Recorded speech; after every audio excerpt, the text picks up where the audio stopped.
I don't understand what you mean that it doesn't feel like the week of July 4th. No, it doesn't. I think Greg would agree with me on that. It doesn't feel like 4th of July week so far. It's early still, granted. It's only Monday. What does that mean, though? What does that week feel like? 4th of July week feels different. You know, the calendar's playing a sick, twisted game with us this year with 4th of July where it's on a Friday because normally you get, like, you know, the work company holiday where you look forward to, like, a Wednesday 4th of July's are awesome. You look forward to, like, a Wednesday 4th of July. And then they say, you know what, just take the week. You know, let's celebrate America. Let's celebrate freedom. Take, you know, the 5th and 6th off. Come back. We'll see you next week. Thursday would have been perfect. Thursday would have been fine. Friday doesn't feel like the 4th of July, and there's not that, you know, that Sandlot feeling in the air with the 4th of July, you know, where you're like anticipating it, you're looking forward to it, you know, oh, this big thing is coming. Where do I go see fireworks? Do I go to the beach? Do I go to the pool? What are we going to do? Maybe I'm alone in this, but I don't feel it this year. Not yet. It's Monday. It's early still. I think I'm going to stun you. Saturday afternoon, guess who strolls into a fireworks store? Uncle Sam. This guy. Wow. A fireworks store. No wow. Way. What'd you get? Sparklers? I got $130 worth of stuff, and I bypassed the sparklers. On this economy, that's like 3 fireworks. But firework prices way up. Everything was buy one, get 2 free. Yeah, of course it was. And not a good sign. Where'd you go? Phantom fireworks? No, Dania Beach. Dania Beach. Yes. Wow. Did you go specifically for fireworks? No. Oh. I just happened to be driving by, and I just saw a giant tent for fireworks, and I thought to myself, okay, I'm going to make it feel like July 4th week. I'm going to choose that right now, today. Now, $130 sounds like a lot, but it's not really. I would have thought. I picture you walking in there. Give me your most expensive. What kind you get? The kind that like you shoot out of the Roman candle, the ones that shoot into the sky? Look, I had to give my license in order to buy these explosives. Yeah, you do. Like these were not. This was not just sparklers. This was. These look like small little bombs. Dangerous game crossing county lines with explosives there, Danny. I don't know if you want to do that moving forward. Oh, yeah. Yeah, you'll be showing up for work next week with 4 fingers. Mm-hmm. What is July 4th supposed to feel like? Like, what is the week of July 4th? When he says, is it because you're thinking of days off and it's just going to feel like a regular week and then on Friday you're going to get a national holiday? I think the older you get, the less you feel. Really, might be what it is. Like as a kid, you look forward to it, you plan it. What are we gonna do? This, that, and then like we're not there. I mean, you obviously you're still there. You're buying fireworks a week early. Are you putting on a fireworks show? Like where you plan on setting these off? Can we come? I'm going to go get the help of Valerie's brother. I see it. Trying to seem cool for the brother-in-law. Yeah. I've been there. Well, no, it sounds like he's hired help. He's setting off the fireworks. No, but like Dan. her brother's into it, so it's like we're going to hang out. How can I I'm going to buy what he's into? Nice. The last time we did this, Valerie's father and her brother, I want to say they're very good at this, but the house caught fire. Like in the middle. Well, then they're very bad at that. Yeah, they were very good at it before that one incident, but they do like explosives. Giants owner John Mara, who also today said he doesn't know how many fingers JPP has. It kind of seems like if the last time you did this, Valerie's father and brother set the house on fire, and you are now buying them more fireworks, there may be some sort of, I don't want to say insurance plot going on here, or maybe we're trying to eliminate the family for some reason, but it seems as though there's a history here of, incidents, and you're arming them with the same weapons as the last time. Okay, it's not. I mean, I guess it's one time. Do you hate them? I don't know if it's a history. I do not hate them. Okay, good, good. It's good to say that on the front end. The thing that caught fire, it's a giant grid that was thrown away while it was still a little bit orange. Ooh, a grid of death, you're saying. It could have been. I mean, the car caught a little bit of fire. The house caught a little bit of fire. Wait a minute. How does a car catch a little bit of fire? The hood and stuff, like it was learned at the time. Well, it's before it explodes, really, right? A car catches a little bit of fire. Once it explodes, it's exploded. Yeah, it's like a firework when it explodes. Yeah. What'd you do? You have a fire extinguisher? How'd you put out the pre-explosion car? Hard to have something catch a little bit of fire. It's either on fire or it's not on fire. Well, the home didn't burn down, so it caught a little bit of fire. No, Michael Jackson, hair, a little bit of fire.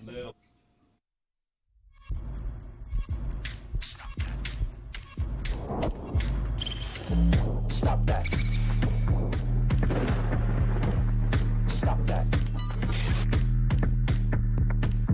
Stop that. Yeah. I hear him chat from the noise. Move too quick, can't stop for the talking. I hear him chat with the walking. Just too sharp with the prize. White girls let it tell me I'm awesome. Yeah. Hot like fire on the pan. If you wanna touch my please use caution. Cold like 0 degrees. I'm out the cage, gotta let out the beast. Revolutionary, gotta let out the streets. Locked in a cage, I'ma let out the sheets. You came for one man, forget my peace. You take the west side, take on the east. I'ma put him in the cage, never let out the. Yeah. I hear him chat to the noise. Move too quick, can't stop for the talking.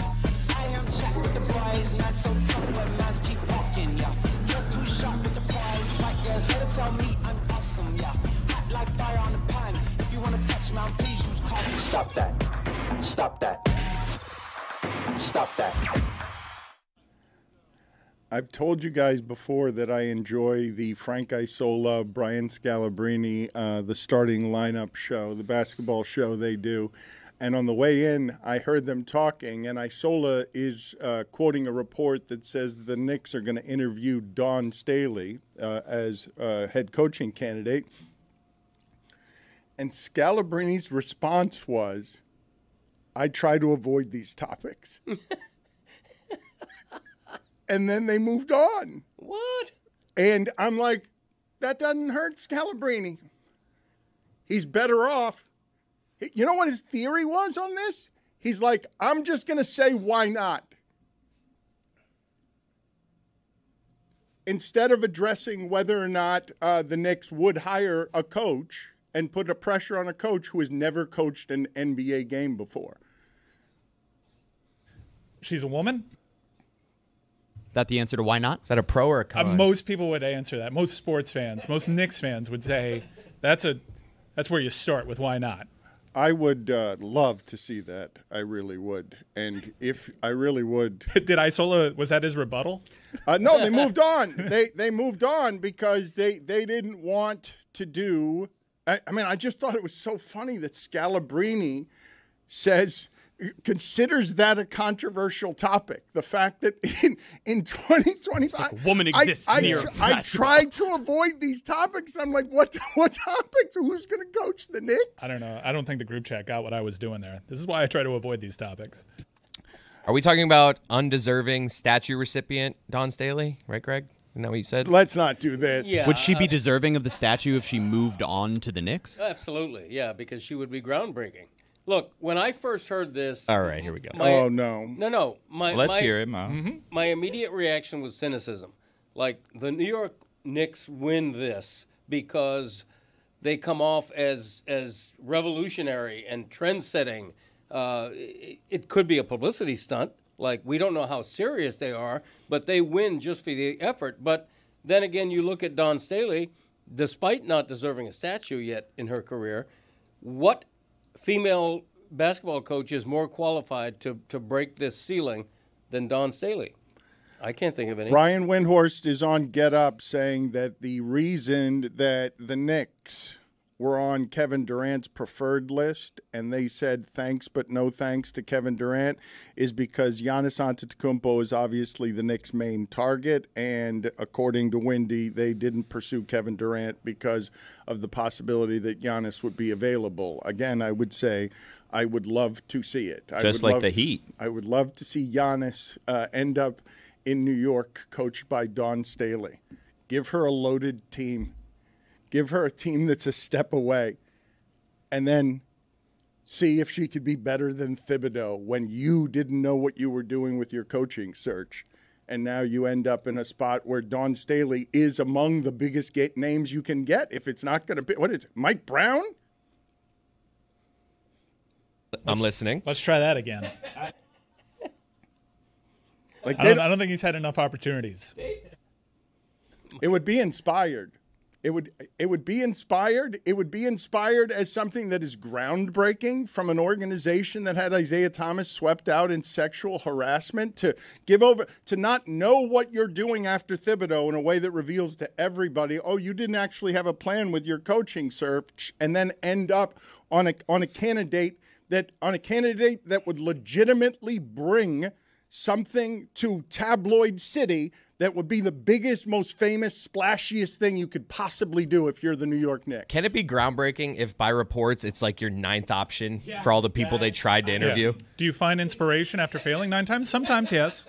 Sometimes yes. It still would be groundbreaking. And also, she was our 10th option. We got 9 no's, so here we are. Can you imagine being met with brava, inspired after failing 9 times? I think the Knicks would still get credit for the hire, and you know what? James Dolan, with that hire, would go a long way to refiguring his entire negative image into a positive. Nope. I think so. Nope. No, I think this move would get crushed. Really? By the fan base? Yeah, I think it would get I wasn't crushed. even doing that. I'm saying there is no move that Dolan can make. The that sphere, I erases mean. all the Dolan. The Sphere? People are looking at Jimmy Dolan. Whoa, look at this If guy. ever a move you can make to transform your image, it's making history with a hire such as this. I don't think we're there. We weren't there a couple of years ago, and wherever we were a couple of years ago, we're further away from now. I just think it'd get crapped on by that fan base. I don't know what that fan base wants because it's not available. So whatever's going to be better than Thibodeau isn't something that is going to appear in any form. There's no place from which, I mean, if Jason Kidd is in play, I don't know if that makes everybody enthusiastic, but they're stuck in a situation where they're unlikely to do anyone who brings any more enthusiasm than Thibodeau, and now they're testing themselves against the idea that Thibodeau is somehow addition by subtraction. Well, look, I know that this is going to sound shocking, and please keep in mind I'm speaking to a relative fan base, right? I think they want a dude. Okay. I think they'd want a dude. I'm glad we talked this through. Okay, fool them. Maybe Dawn can spell her name D-O-N, Yeah. and then they'll be fooled. Who's this Donald Staley? Right. A new dawn is the tabloid headline. Billy made fun of the Heat in there. Duncan Robinson opts out of his contract. I can't believe I'm about to say what I'm about to say, but it is absolutely true. Duncan Robinson is the single best shooter in franchise history, and his story might be better than that.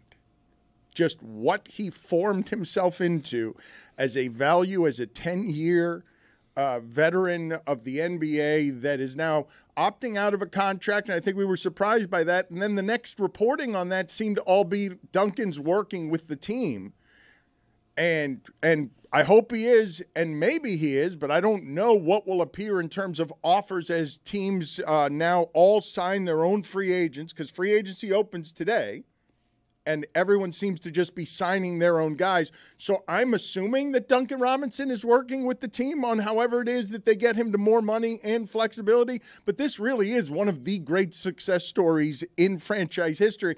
And that won't change for me if at the end here he decides, oh, there's a big offer over there somewhere that's better, because that shooting's going to be valuable in this league. Like, no matter what, that kind of shooting's going to have value for the next 5 years. He's a curious player, curious case study, because he is, in many respects, one of the first examples of culture personified, developmental skills by the organization, but also highly criticized despite bringing himself up to that level because he shrinks in moments. I think maybe we were laughing back here. I think his biggest moment in a Heat uniform is probably putting Wembanyama in a blender.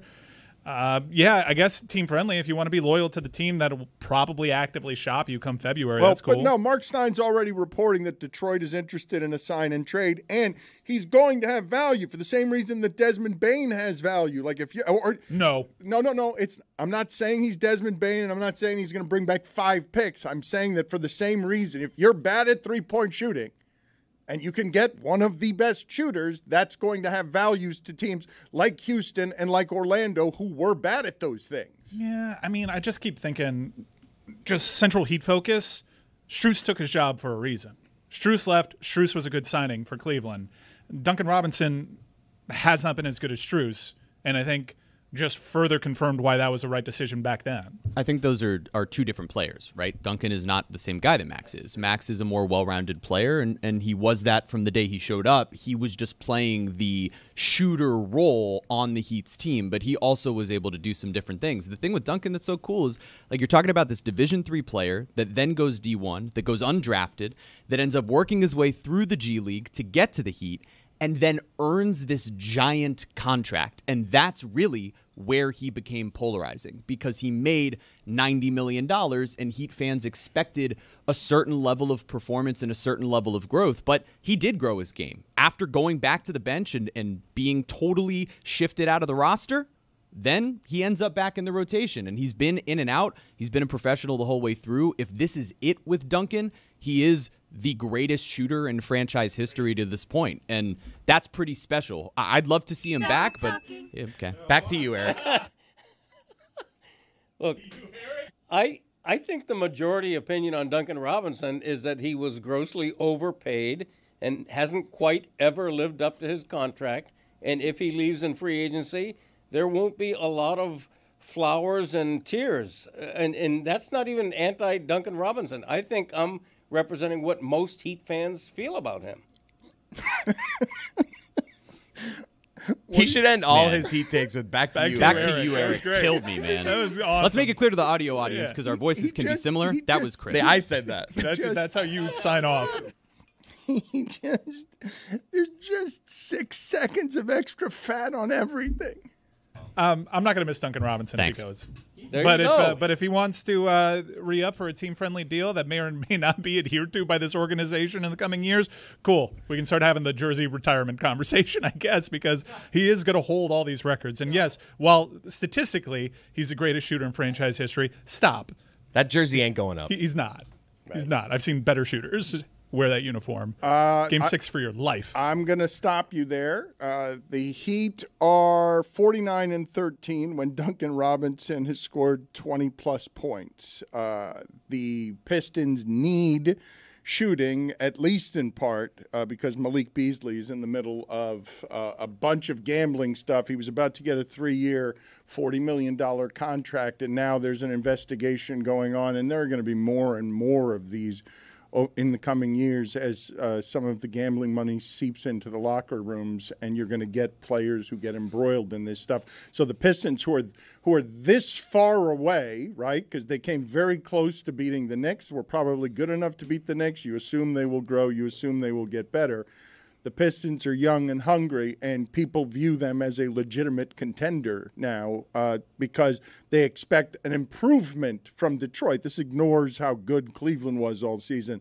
But I do think most people believe Detroit is coming. And stunningly, when we did that live watch party with Mero and Sam Morrill, both of them gave more respect to the Pistons as a feared opponent in the future than the Pacers, which I thought was crazy. Well, they're hating-ass haters, Dan. That's what they were doing there. There's the rumor, innuendo on social media is that there was a string of games in which Malik Beasley came well under his rebound average, and there was a lot of sharp action based off of his rebound props. So that's what appears to be at the core of this investigation. I am sorry that I did this to Billy because I saw that he came in today bounding into the office because the Marlins are mashing the baseball. Best team in baseball. They've won. Well, the Rays in their last 40. Enough with the Rays, In please. their last I'm so 40, tired of the Rays. Get a in their stadium. Leave me alone, Rays. In their last 40, the Rays are better than anybody. Okay, last 40. How about the last 6, 8, 9? The Marlins are. whatever. The Marlins have won their last 7 in a row. They win 3 at Arizona. And 3 at San Francisco before that, and then take out kind of the homestand, and then 3 at San Francisco. And so this team's hot. Those are decent teams. Road Warriors. The first time they've ever won 6-0 for a road trip. And they're hitting the ball like a ton. They're beating, like the Diamondbacks hit the ball. And so when you're beating them 9-8 and you're beating them late, and the Giants are better than the Diamondbacks, that was a fun road trip. The Marlins started the season so poorly that a lot of people haven't noticed that they've been mashing. Yeah. And Billy came in happy today. Of course I'm happy. Why would I not be happy? And we're headed into 4th of July week. It just feels like a special week now with Marlins coming home the 4th of July, you know. There's a number of giveaways that, be going to get there's I don't the thing is this. Here's the thing about the giveaways, right? It's the quantities. It's not I don't know if you guys have noticed. The Marlins haven't had the greatest of attendances this season. Really? So, like, tomorrow, there's a nice Guayabera giveaway. Yeah. But it's only for the first 3,000 fans. And then I need to start playing the game where it's like, okay, 3,000 fans, but there's 4 entrances. Are we divvying up how they give away the Guayaberas so each entrance has the same one? Do I go to a less populated entrance to get one? How early do I have to get there? Because my experience the past couple of times I've gone is I don't get the giveaway. And then I look around and I start doing some, finger math where I'm trying to count. I'm like, I don't think that there's 7,500 people here right now an hour before the game, but I still didn't get, this Hippie Hoppa hat that I was promised. So I'm kind of trying to look around and figure out what time do I get there if I want to get the Guayabera. And then the follow-up seems cool. I don't know the quality of it just yet. I haven't seen it. I've seen a photo, but I haven't seen the quality. But it does look good. But do I then wear a Guayabera with a Marlins logo on it somewhere after the fact? Like if I have a, family member that passes and we decide that we're going to go a little more casual to the funeral, do I wear a Marlins embroidered Guayabera there? I don't know. 4th of July is coming up. I saw that on the 5th. They're giving away this giant American flag jersey. I don't think I'm going to make it there for that. But the 4th, you get fireworks indoors. Here's the thing about fireworks. On the 4th of July, besides Dan maybe trying to kill his family members with it, burn down houses, cars. What? Back to you, Eric. A Guayabera.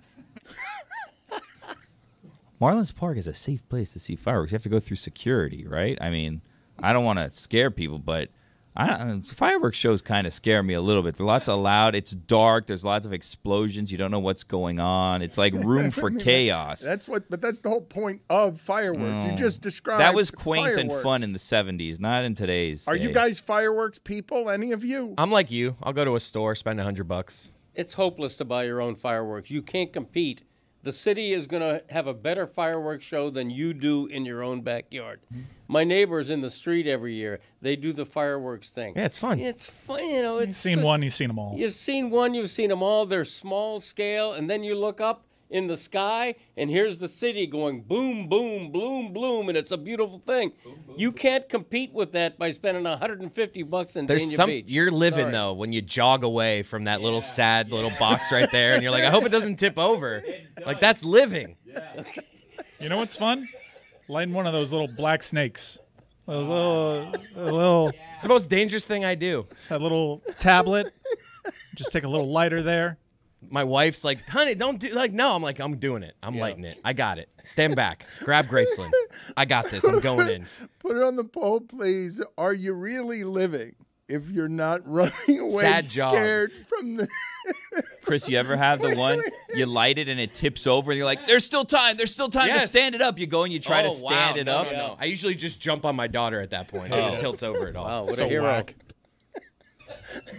So whack. Everyone's got 9.5 beers in them. It's so, like, the street you're on is so dark, so it's just so like dark. pitch black, and all of a sudden, And for sure... Farts out a little sparkle. Nobody's seeing it but you and your family.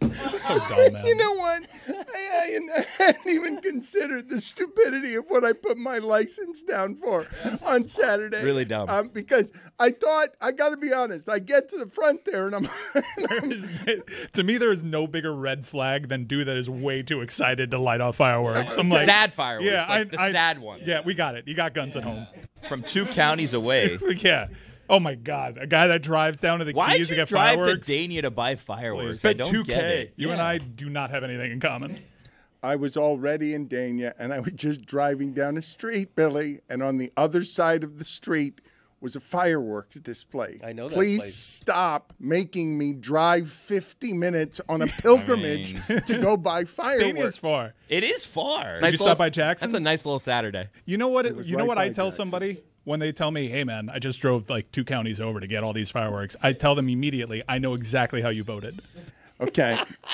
The thing that I did, though, that I want, I'd love to be able to get the security footage of, because you would have seen me coming to the front instead of getting a cart or anything, just trying to carry as many explosives toward the front as I could. And so when I got there and they only charged me $130, I couldn't believe it. I thought I had gotten... I'm leaving with 3 bags worth of explosives that I had to give my license for. And then as I'm driving home, I'm thinking to myself, smoking a cigar in the car with the fireworks next to me. I'm thinking to myself as I'm doing this, I'm like, in a couple days, a whole bunch of people who don't have any experience with explosives are going to be firing them away at each other on our national holiday, and I'm going to be one of them. And surely hospitalizations go. Is there a day we get more injured in America than July 4th? Like if you had to guess, is it what one day more than any other in America injures the most Americans because they're just whatever, partying and around explosives? Wouldn't July 4th be your guess? Oh, yeah, that's my default guess, and I think that outnumbers the next 5 most likely dangerous days. What would be second most dangerous? According to AI on Google, the 4th of July is often cited as the holiday with the most injuries, while Thanksgiving and New Year's Day also have high numbers of injuries and fatalities. According to the Ryan Law Group, the number one day for traffic fatalities is July 4th. For whatever reason, the second is August 2nd. Wow. Appears right in the middle of the summer and the bell curve for driving fatalities. Bizarre day. New Year's Day is second for similar reasons because they're fireworks and drinks. Behind August 2nd. Yeah. Jeremy, I was not expecting to get halfway through the season and have for the first time this season a reason to talk about the Marlins that isn't Ryan Weathers getting hit in the head by a baseball because the catcher is trying to make a practice throw to second base. There was no reason to talk about the Marlins at all, but winning these games this way against those teams on the road at least sets the Marlins up to please give us games that matter this week. At least they're giving us games that matter this week, which isn't where I thought I'd be this season. Hey, look, you're headed into July 8 games under 500. And you know what? Last year, you know who was 8 games under 500 headed into July? The Detroit Tigers, who still sold off at the deadline but ended up making a run late in the season as a playoff push. Do I think that that's what's going to happen here with the Marlins? Who knows? But what is fun is that they traded for Kyle Stowers and Connor Norby, and Stowers has been maybe their best offensive player. Dane Myers has emerged as a legitimate everyday center fielder. Otto Lopez playing shortstop. Since the start of this month, he's top 5 in WAR according to Fangraphs. He's hitting over 300. He's been spectacular defensively. Augustin Ramirez, who they call up, has been mashing. He's the first guy in several categories to do what Giancarlo Stanton was doing early in his career. No, he had extra base hits. I believe he had multiple doubles in 3 straight games or something like that. And it ended up being the first guy since Stanton. Lopez with a stretch here of 9 RBIs. It's really fun to watch players develop and grow together and win a bunch of games in a row. And who knows where the season goes, but this has been a really fun, entertaining team playing competitive Billy, close what are you games. shaking your head about? He's ruining it for me. Why? Like, I was excited, I was having fun, and now, I don't know. I spoke, and everything went to shit. shit. For me a little bit, yeah. What happened? He started it out with, is this team do I think this team is going to do what the Tigers did last year? Who knows? Well, you would know. Do you feel that way? Do you think that they're going to do it, Chair Bear? I think that the team has some really fun pieces that can continue to compete because this isn't a total fluke in playing competitive games. They've played a lot of close games all season long. They've lost a lot of those close games. A board or something. That's a little unfair. Should I just go? No, He's getting Jeremy, mad. I'm sorry. Be nice to Jeremy. Can we look? Last week sucked. I He's thought I was trying. coming in with a better energy. Really? No, today. Jeremy, you're a talent. Let's be judicious with this. Come on. He's working hard. Proceed. Go for it. 15 RBIs in the last 7 games for Otto Lopez. Most for a Marlins hitter in a 7-game span since Hanley Ramirez in 2009. Wow, what a Thank bizarre you. stat. Back to you, Eric. Okay. You got to at least say that. I have to say one thing about the Marlins, and I, by nature, am not a person who's always going to look for the negative in what is, on the surface, a positive. But this allows Bruce Sherman, one of the cheapest owners in all of sports, not just baseball, to justify not spending. And I would ask this of Marlins fans, and answer me honestly. Shouldn't this mean that the Marlins are now not sellers, but buyers at the trade deadline? They're going to still trade Alcantara, and it's going to be evidence that all their priority is divesting. No, of but big wait a minute. contracts. They'll be trading him at his lowest possible value. Like they'd be. No, he's been hot. He's been better. He's lately. been hot His the last last start month. was bad, but he had been really good before. He's that. improved his draft stock or his trade value. He has trade value again. in the last month. Yeah, plus he's signed for the next couple years. It's not like this is a 1-year rental for him that you're going to have to give up the farm and then you might lose him. He's under contract and he's figured it out or he's turned it around as of late. Especially because he was coming off Tommy John. So this was really his chance to have a spring training in those first couple of months as he rehabbed. It was sort of timing. This last month, he's finally felt like himself. My point is, does this mean the Marlins are now going to say, hey, we can be this year's Tigers? We're going to buy. They We're sold. going to The spend. Tigers sold last year. Yep. Okay, but Yeah, but they still were a winning team. Yeah. Yeah. Okay. But they did that The while Marlins still following the path that they wanted to as a franchise, which was they traded away Jack Flaherty, who was one of their top starters, but they held on to Tarek Skubal, who's a Cy Young Award winner. That guy's good. That would be That dude rocks. He's amazing. He's amazing. I know. He's awesome. Jeremy, hold on. Let's Hold go. on. Let's stay there. I love that guy. Let's Hold get on, one of those, huh? Hold on. Well, we had one. Yeah, That but then the old wasn't- TJ. Well, you say the old TJ, but Ohtani just threw the ball Oh, harder than please. he's ever Bullshit with thrown the Ohtani. I'm ball. so tired of this Ohtani crap. He's throwing an inning and a half every time he goes out. Can 107. we stop celebrating that he's throwing 103 miles an hour? He's throwing 25 pitches. Like, this is a circus and a dog and pony show with Ohtani. Oh, look at how hard he's throwing. Yeah, how about you get to 5 innings? How about you get to 4 innings? He's pitching 2 innings a game. Like, it's ridiculous that we're celebrating as some glorious comeback. He's not going deep into any of these games. We're just doing it for clicks and social this and that and likes and Instaface. Enough. How about you pitch an entire game, Ohtani, or Yeah. give someone else a shot that's going to? Bring back the complete game. Not even a complete game. How about qualify for a win? Pitch long enough where you can qualify for a win. Ohtani, please. How about you pick a position also? Guys taking up all these roster spots and jobs that other people can have. Ridiculous. Yeah, journeyman. Mm-hmm. Wait, what? What? He's a journeyman. He's Can't had pick- quite a journey. Can't pick a position. Is he a pitcher? Is he a hitter? Nobody knows. Nobody knows. Nobody's sure. Anyway, Ohtani threw a baseball harder than he ever has, but I'd like to meet the enthusiasm of discovery on Skubal that Chris Cody and Mike Ryan had, because when I saw him pitch at the beginning of last year, because of how he throws a baseball and body type, the first time I saw a baseball come out of his hand, I'm like, that's the hardest thing a left-hander has ever thrown. That's better than Kershaw. That's something that's not hittable by human beings in any way. And he's only gotten better since then. And last night, the Twins, a good baseball team, are a monster dog because everyone now knows when Skubal pitches, it's 7 innings, 1 hit, and you're going to strike out 13 last night. And it's like, how does anyone hit that? No one can hit that. That's not hittable. He's going to have the only thing that fells that is injury. He's too physically strong for hitters, for human beings to do anything with he's throwing. I've seen about 6 of his starts on the MLB package, and I'm just blown away by how fearless he is. Gas, and then just not intimidated at all, goes right at guys, and a changeup from hell. It's from hell. It's crazy. He pulls it back like it's on a string.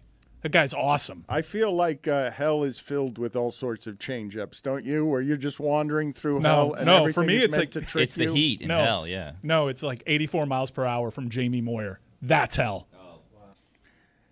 Scooble dooble doo. He's right. What? They should have had a moment of mourning. They really should have for the loophole being closed in hockey that allowed the Lightning and the Panthers to sneak people in at the end of the season and break the salary cap in half. They are now through the new collective bargaining agreement that's going to save hockey for at least the next 5 years. Evidently, they're eliminating the thing that the state of Florida used to its advantage better than anybody, which is winning with an accounting loophole of we can slide Kachuk in once the playoffs start, let him sit the second half of the season, and even though he was hurt in the Four Nations, go out and get Seth Jones and Marchand because Kachuk's stashed away. They've now eliminated the ability to do that accounting loophole. Can we have a moment of silence or something? Can we do a ceremony for it? I'm pumped up about it. I think it's great. And you were right to say the state of Florida is better than any other state at this. This is a Vegas Golden Knights thing. This is where Florida had lost to a team. They were decimated by injuries. They got crushed by Vegas that absolutely has done this every single year. It was a point of pride, really, for Florida that they hadn't, until this year, they had already won their cup, made it to a previous one, that they hadn't used that loophole that other teams that they have been taking out along the way have been using, and I'm glad that they closed it up. Glad. Let's make it a uniform rule. Bill Zito can follow it better than anybody. Let's do it. He's already proven it twice. No, but Chris, we need to do a ceremony. We need to put it up in the rafters or something. This is look, man, if I had to have in the Hockey Hall of Fame something from the last 10 years, an item, a lever, something that would be mechanical that I would put in the Hall of Fame, I'd have to consider this rule, given what it's done for Vegas, Tampa, and Florida over the last decade. Mm-hmm. They're also doing some stuff to try to squash tampering, which is out of hand in that sport. I mean, people in league circles have known about Marner to Vegas for months before he hits free agency. I do have some tea as it pertains to wait the a minute. Panthers. What ranking is this? What ranking is T versus I happen to know and I know for a fact? What is the hierarchy of Mike's reporting? This is not firsthand information. This is me comparing notes with other information people. For whatever reason, I'm super dialed to what Carolina's doing. Expect Ehlers there. But Florida's trying to bring back those three. If you're counting on a haircut for Brad Marchand, possibly, I'm sure he can command more in an open market, but it's not that super team friendly. Florida's offering him basically what Boston offered him before he rejected that, which is a contract that I think is dead in the middle of the average annual value in the NHL. Ekblad is torn. Florida's doing what they can to put something in front of him that he'll take. I know Carolina's going to be super aggressive when it comes to Ekblad, and if he went out to the free agency market, he'd command more than he got here. We already saw with Sam Bennett. He's locked in, and that's a crazy great value. That's going to be a great contract, especially with the collective bargaining agreement that's going to see the salary cap go up and up. Florida's got a team that's going to be around for a while. These guys are in their late 20s. They're going to hang around. They're going to be they're going to have a say in the next few cups, and that's incredible. But we'll see on Brad Marchand. He's apparently torn 50-50 on whether or not to take Florida's present offer. What do you want him to do? If he takes it, I don't think it's a great annual value for a 37-year-old player that showed you this season signs of tailing off, and it was only until he got put on one of the best third lines in the history of the game that he resuscitated his career. What do you want him to do? If he comes back, I don't want him here. I don't want him here at that number, but if he comes back here, you ride with your guys and you trust the GM. That's where I'm at. I think Bill Zito's earned that. If Bill Zito says we're going to bring back these three guys and that's the move, and you're fine getting rid of guys like Evan Rodriguez, which is probably something that you're going to have to do, a guy that makes about half that annually, that has proven to you over the last two playoffs, Evan Rodriguez has had 30 points for this team. He was massive in the previous Cup win. He's a two-way player. He's on a team-friendly deal, but you're going to have to get rid of guys like that. And if you have confidence in how Brad Marchand's going to age, I think ultimately, I defer to the GM. Evan Rodriguez, I want anyone who knows him who listens to this show to remind him that he owes us a shirtless visit to this show where he pretends to ride a roller coaster. He said he was going to do that if they won the championship the first time. They've since won 2 championships. He owes that to the show before he leaves the Panthers. Mike Ryan said the dishing of tea, I don't know where it is or why it is that is an expression, but the giving of tea, did that rise to the level of tea giving? Whatever it is that he's saying there, he had some tea to serve us. Yeah. Did it rise to the level of being worthy of the jump off of I have some tea for you? I'm going to be honest, it was a little weak. It was a little tepid. Okay. Weak right, tea? Cool. Yeah. I that's what the offer is for Brad Marchand, and he's currently 50-50 on whether or not he takes it. Okay. In Zito, we trust. And that's stronger tea. Listen, it's a crime. That's not information. It's a crime. No, it's just an opinion. It's a crime that Zito but it had more testosterone in it, so it had higher tea. Yeah, thank you very much. For the 4th time in 5 years, Zito is a finalist for GM of the Year and has passed by again. What does this guy have to do? How many championships does he have to win to be the bleeping general manager of the year in hockey. Whoa. I tell you, there is a collusion by the voters against Bill Zito. Whoa. This needs to be investigated. Okay, by the NHL. all right, hold on a second. Now, take that take to the highest level. Like, please, talk to a camera right now. And you seem legitimately outraged that Bill Zito isn't Executive of the Year. Bill Zito has been the best at doing what he does in that sport, arguably the best in all sports over the past 4 years. He keeps being nominated, and I'm half serious when I say, who are these voters? I think it's a panel of like 16 or 18 people. It's malfeasance what they're doing by not honoring this guy after a second straight Stanley Cup, after stealing Brad Marchand from Boston, after getting Seth Jones. This guy has been brilliant for the Panthers, brilliant, unlike anybody else in this market and maybe nationally. And it's a crime in that sport that he hasn't won GM of the Year. Stop being a homer, Bo. You weren't looking at the right camera at any point during that. Hey, let the camera look at me. You know what? That's high tea. You know what? Okay. Have any of you seen A Football Life with Jimmy Johnson? Have any Weren't of you you in seen that? I was, but I had never seen it until this weekend. And I saw a story in there that I had not heard before about Jimmy Johnson and where his relationship with Jerry Jones ended. And I just did not know this. It was Barry Switzer and Larry Lacewell who were telling the story. And they were just saying, this is where this ego clash between Jerry Jones and Jimmy Johnson ended. Why are you looking around? You know, people in my ear are shouting and whispering. I'm Both trying to of be a them. professional here. Shouting and Go whispering. about So your you business. just distracted me by looking the entire time I was too talking. easily. You know, go buy some more fireworks. Amuse yourself.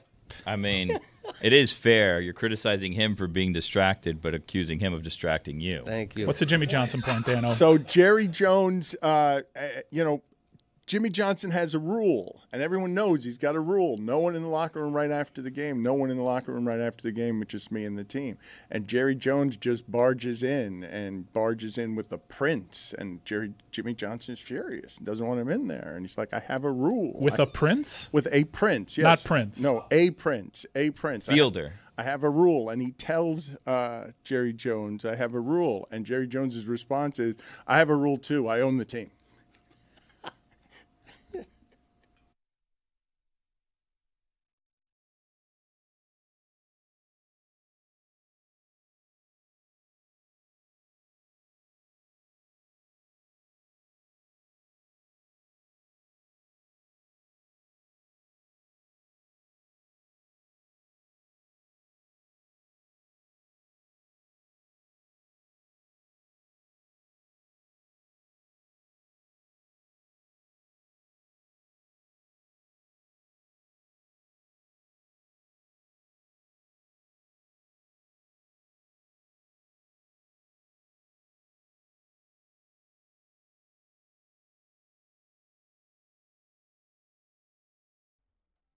Vegas legend, Carrot Top. The man is a legend, and he's a legend in Vegas where it's hard to be a legend. I've seen him. His face is ID to get into all the big places. And he's also, though, he's a Florida guy as well, and I think he should be a Panther fan because he grew up in Boca. So I don't know where he is, but I believe he's bigger than Wayne Newton now. He's more Vegas than Wayne Newton, and I'm not joking when I say comedy legend for 40 bleeping years. 40 bleeping years and still doing it 4 times a night in Vegas. You, Carrot Top, Mr. Top, are rooting for who in this series? You can't say 40 bleeping years. It just doesn't sound cool. You know, you got to say 40 years. But it's going to be really rough. This might be the hardest decision of my life, being from Boca. I think I performed at the Sunrise Musical Theater when I was young. But my roots, I mean, I'm in Vegas. They're listening to me right now. I'm here in Las Vegas, and it's tough. I got to be honest. I think my heart is a little more for Las Vegas. What? No! I know. No! I'm here every You night. sell out. You sell out. Are you cranking it before the game? You mean like drugs? No, I mean the thing where you crank it and you get everybody high. Hey, are you cranking it before? Yeah, man. No, Have you ever cranked it? Yes, they have. That's a personal question, but yes, I have cranked it. They gave me that twice. I've done it twice, and apparently Wayne Newton has beaten me by one crank. So You gotta get I was watching. I was at game 2 and I was watching. I've got to Wayne catch Newton up on crank it. crank. I got to catch up on a crank. Wayne looks great. Wayne looks like hell. What are you talking about? Be honest. Come on, Karen, Tom. No. That's not enough. No. I love Wayne. Seriously. Then you can't take out the legend. What's the matter with you? But you are. You are I more love Vegas. Wayne. No, you are more Vegas than him, though. You are. No, he's Mr. Vegas. I'm Mrs. Vegas.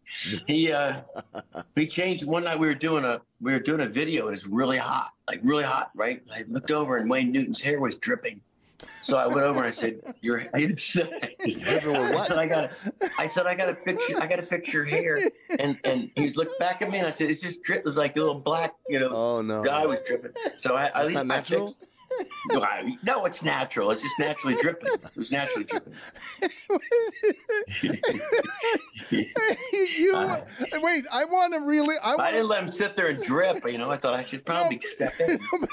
But you have seen Hollywood melt away, vanity melt away, and so you had to laugh to yourself that symbol for Vegas excess, that his hair was dripping down his face. Yeah, I know what to do. No one else was doing it. The makeup artist was like, I'm not touching it. I'm like, someone fix Wayne Newton's hair.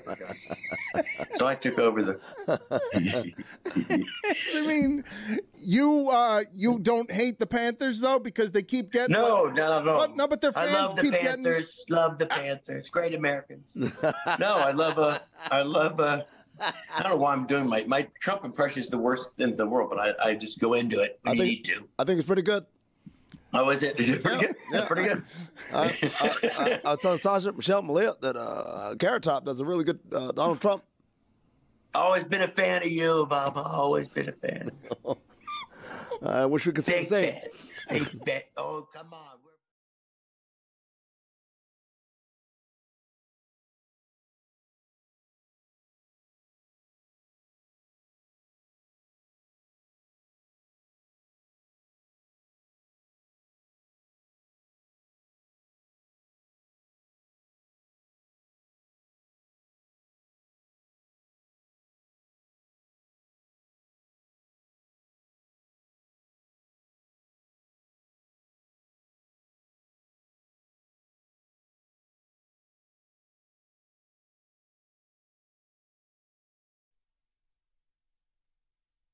And now, the Looks Like game with Tim Kirchin.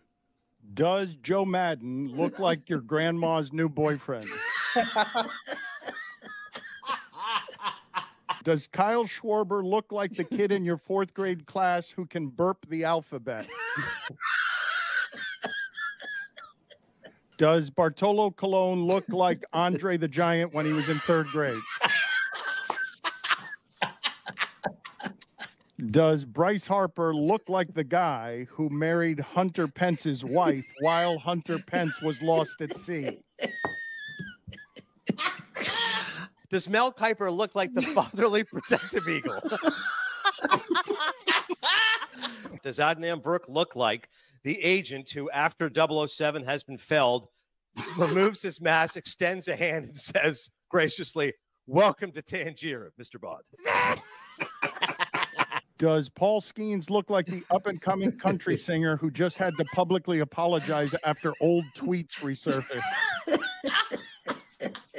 Or does he look like the small-town cop who looks the other way when local college kids buy beer from the corner store, as long as they bring him his favorite candy bar, a Snickers, a Mountain Dew, and a copy of that day's paper when they leave? Does Adam Schefter look like the scientist in a white lab coat on a gasoline commercial? Or does he look more like the squeamish veterinarian from a Wild West movie who audibly gulps when a weapon is placed in his hand? Does Adam Silver look like a decorative caviar spoon? Does he look like a small town's water tower? Does he look like he administers truth serum? Look at him. Does he look like a library reference desk clerk who moonlights as the lead singer of a Devo cover band? Does he look like the mentally unbalanced Russian nuclear scientist with no spoken lines in a Sylvester Stallone movie? He looks like a lone French fry in a bag of onion rings. Oh, it's so bad. I can't believe you do that to this guy. Does he look like a tire pressure gauge? Does he look like a nurse at an old folks' home? A dissipating smoke from a blown out birthday candle? A teed up golf ball? Does Adam Silver look like a generic proctologist on a community college pamphlet for Crohn's disease? Does Adam Silver look like Dracula's vampire accountant named Calcula? Does he look like an unusually long middle toe? Does he look like Bob Barker's microphone? Does he look like a xylophone mallet? Does Adam Silver look like Scott Van Pelt 15 seconds after opening the Ark of the Covenant? Oh, my God.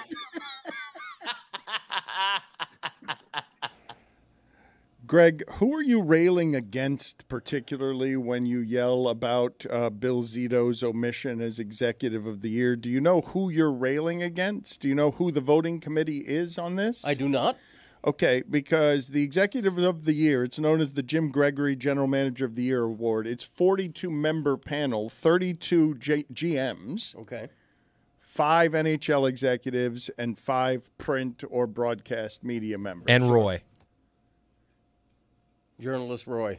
So that's the group, though. It's 42. Right. So who are you what are you railing against? It's the GMs are the ones who are telling you that's the vote. Okay. They're the majority of the voters. Okay, there's something fishy here. If I'm speaking to those 42 voters right now, I am saying, why not the two-time champion who has swung this deal and that deal and this deal and that deal and the Tkachuk trade, one of the greatest in the history of the league? What exactly are you looking for in that trophy that Bill Zito hasn't earned? I want them to explain their decision-making. That's all. I think if you, I'm backing up my dad here. If you put all the GMs in a room and you just say, I know it's a yearly award, the last 2 years, team you would like to be, team that seems to be put together the best. I mean, isn't it obvious? Like, it's crazy. It's not like they're a Cinderella. Like, this team, everyone acknowledges, like, is just the depth, every position. They're not weak anywhere. So the Stars GM has won it 3 years in a row? 3 years in a row where they've lost in the conference finals every season. All right, so this is what I wanted to ask you guys within the context of this, because I saw that last week, and I didn't want to just skip right past it, that Masai Ujiri was out with the Raptors, and this was a person who I knew to be good at his job. He won a championship in Toronto. He made the right moves that allowed him to get the right players. This was someone who's talented at his job. But the thing that I wanted to present to the audience, because these things expire fast, right? That genius is now gone. There was a time Ujiri could have had just about any architecture plan he wanted because he was such a hot executive. He won in Toronto. How the hell did they win a basketball championship in Toronto? All of that goodwill is gone because the Raptors haven't been relevant recently. And the thing that I wanted to ask you guys about what we're asking these GMs to be in the modern age when they keep up with evolution. I saw over the weekend that Andre Drummond opted in with the Sixers for $5 million. It is a small contract. Very few people will care about it. Today's big on free agency, and the free agency thing is kind of dead in basketball. Julius Randle and everyone else is signing with their own teams. The LeBron thing is interesting. We'll get to it in a second. But Andre Drummond, what I wanted to say about him is, at one time in my life when that man was 20 years old, and I'm assuming Stan Van Gundy said, I'd like that as the centerpiece for how I play basketball for the rest of my life. I'd like a 20-year-old that size who's going to offensive rebound better than anyone and dunk a lot. And the whole game changed as soon as he got into the league. And so what you're asking these GMs to do is not merely win and be competitive, but it's also stay ahead of the entirety of the curve, because Ujiri won it one way, and then its super teams came back and won it again, and now we're back to, it's not really a super team as what it has to be. It now looks a little bit more like what Ujiri built in Toronto. And so when I ask you the assessments right now of that guy won a championship in Toronto. You can credit Kawhi Leonard if you want, but we all discovered Pascal Siakam at the same time during those playoffs. Ujiri's reputation was solid as the young executive who knows what he's doing, and now he's fired, and I assume he'll get another job. I assume he's still respected, but what did he buy himself with that championship if a few years later winning a championship in Toronto gets you fired? I don't get that move at all. And I implore the audience to go check out that 2019 Raptors roster, because at the time it felt like, this is a funky little outlier that took advantage of some Golden State injuries. That team would still be in the conversation right now. They were friggin' loaded, and they were at the very start of this new way of roster construction in the NBA. He did it in Denver. He did it in Toronto. Toronto was feisty. They seem to be... I would certainly continue handing over the keys to Masai Ujiri and say, we trust you in this NBA. You've done it once before. I don't really get the move. There has to be more to it. Does there? Because I believe the lifespan on these things. So far, we've got Fishy over here. We've got fishy on Bill Zito. What's the accusation exactly when you call something fishy? I need you. You've done no reporting on this. You didn't even know who you were railing against, right, and yet you called it fishy. It seems like the easiest of conspiracy theories. It seems not very journalistic of you. It's a small voting panel. I thought it was 16 or 18. It turns out to be 42. What's fishy is that it's very apparent that Bill Zito should have won the award at one point over the last 2 seasons. Now, it should be a quantifiable award. I'm not saying it has to go to the GM of the Stanley Cup champion every year, but that's a pretty good starting. Do you understand spot. what I'm saying? If you're making an accusation of fishy, I need to know what it is that you're saying, because you're saying that something is suspect, it's corrupt, that there's a reason. It's a bad decision. No, but fishy's different than that. Fishy's a purposely bad decision. Well, I don't understand the logic. Okay, I get why he did it last year. He had a really deep team. He makes it to the conference finals. This year, it ended in embarrassment. He ends up firing the head coach. This is an award that is handed out during the NHL draft. It actually looks like Dallas has to rework their roster a little bit. So I'm very confused as to why there has to be more to it than just on-ice success. I don't get it. Forgive me for spending this much of the show today without addressing the most serious of things that needed to be addressed, which is that Greg Cody and his son Chris are trying to create a lane no one in sports media has ever dared to tackle before on the Greg Cody Show featuring Greg Cody. I believe they are alone in this lane. There are no other occupants historically in grandpa against granddaughter in the Greg Cody Show Family Olympics. 7 versus 70.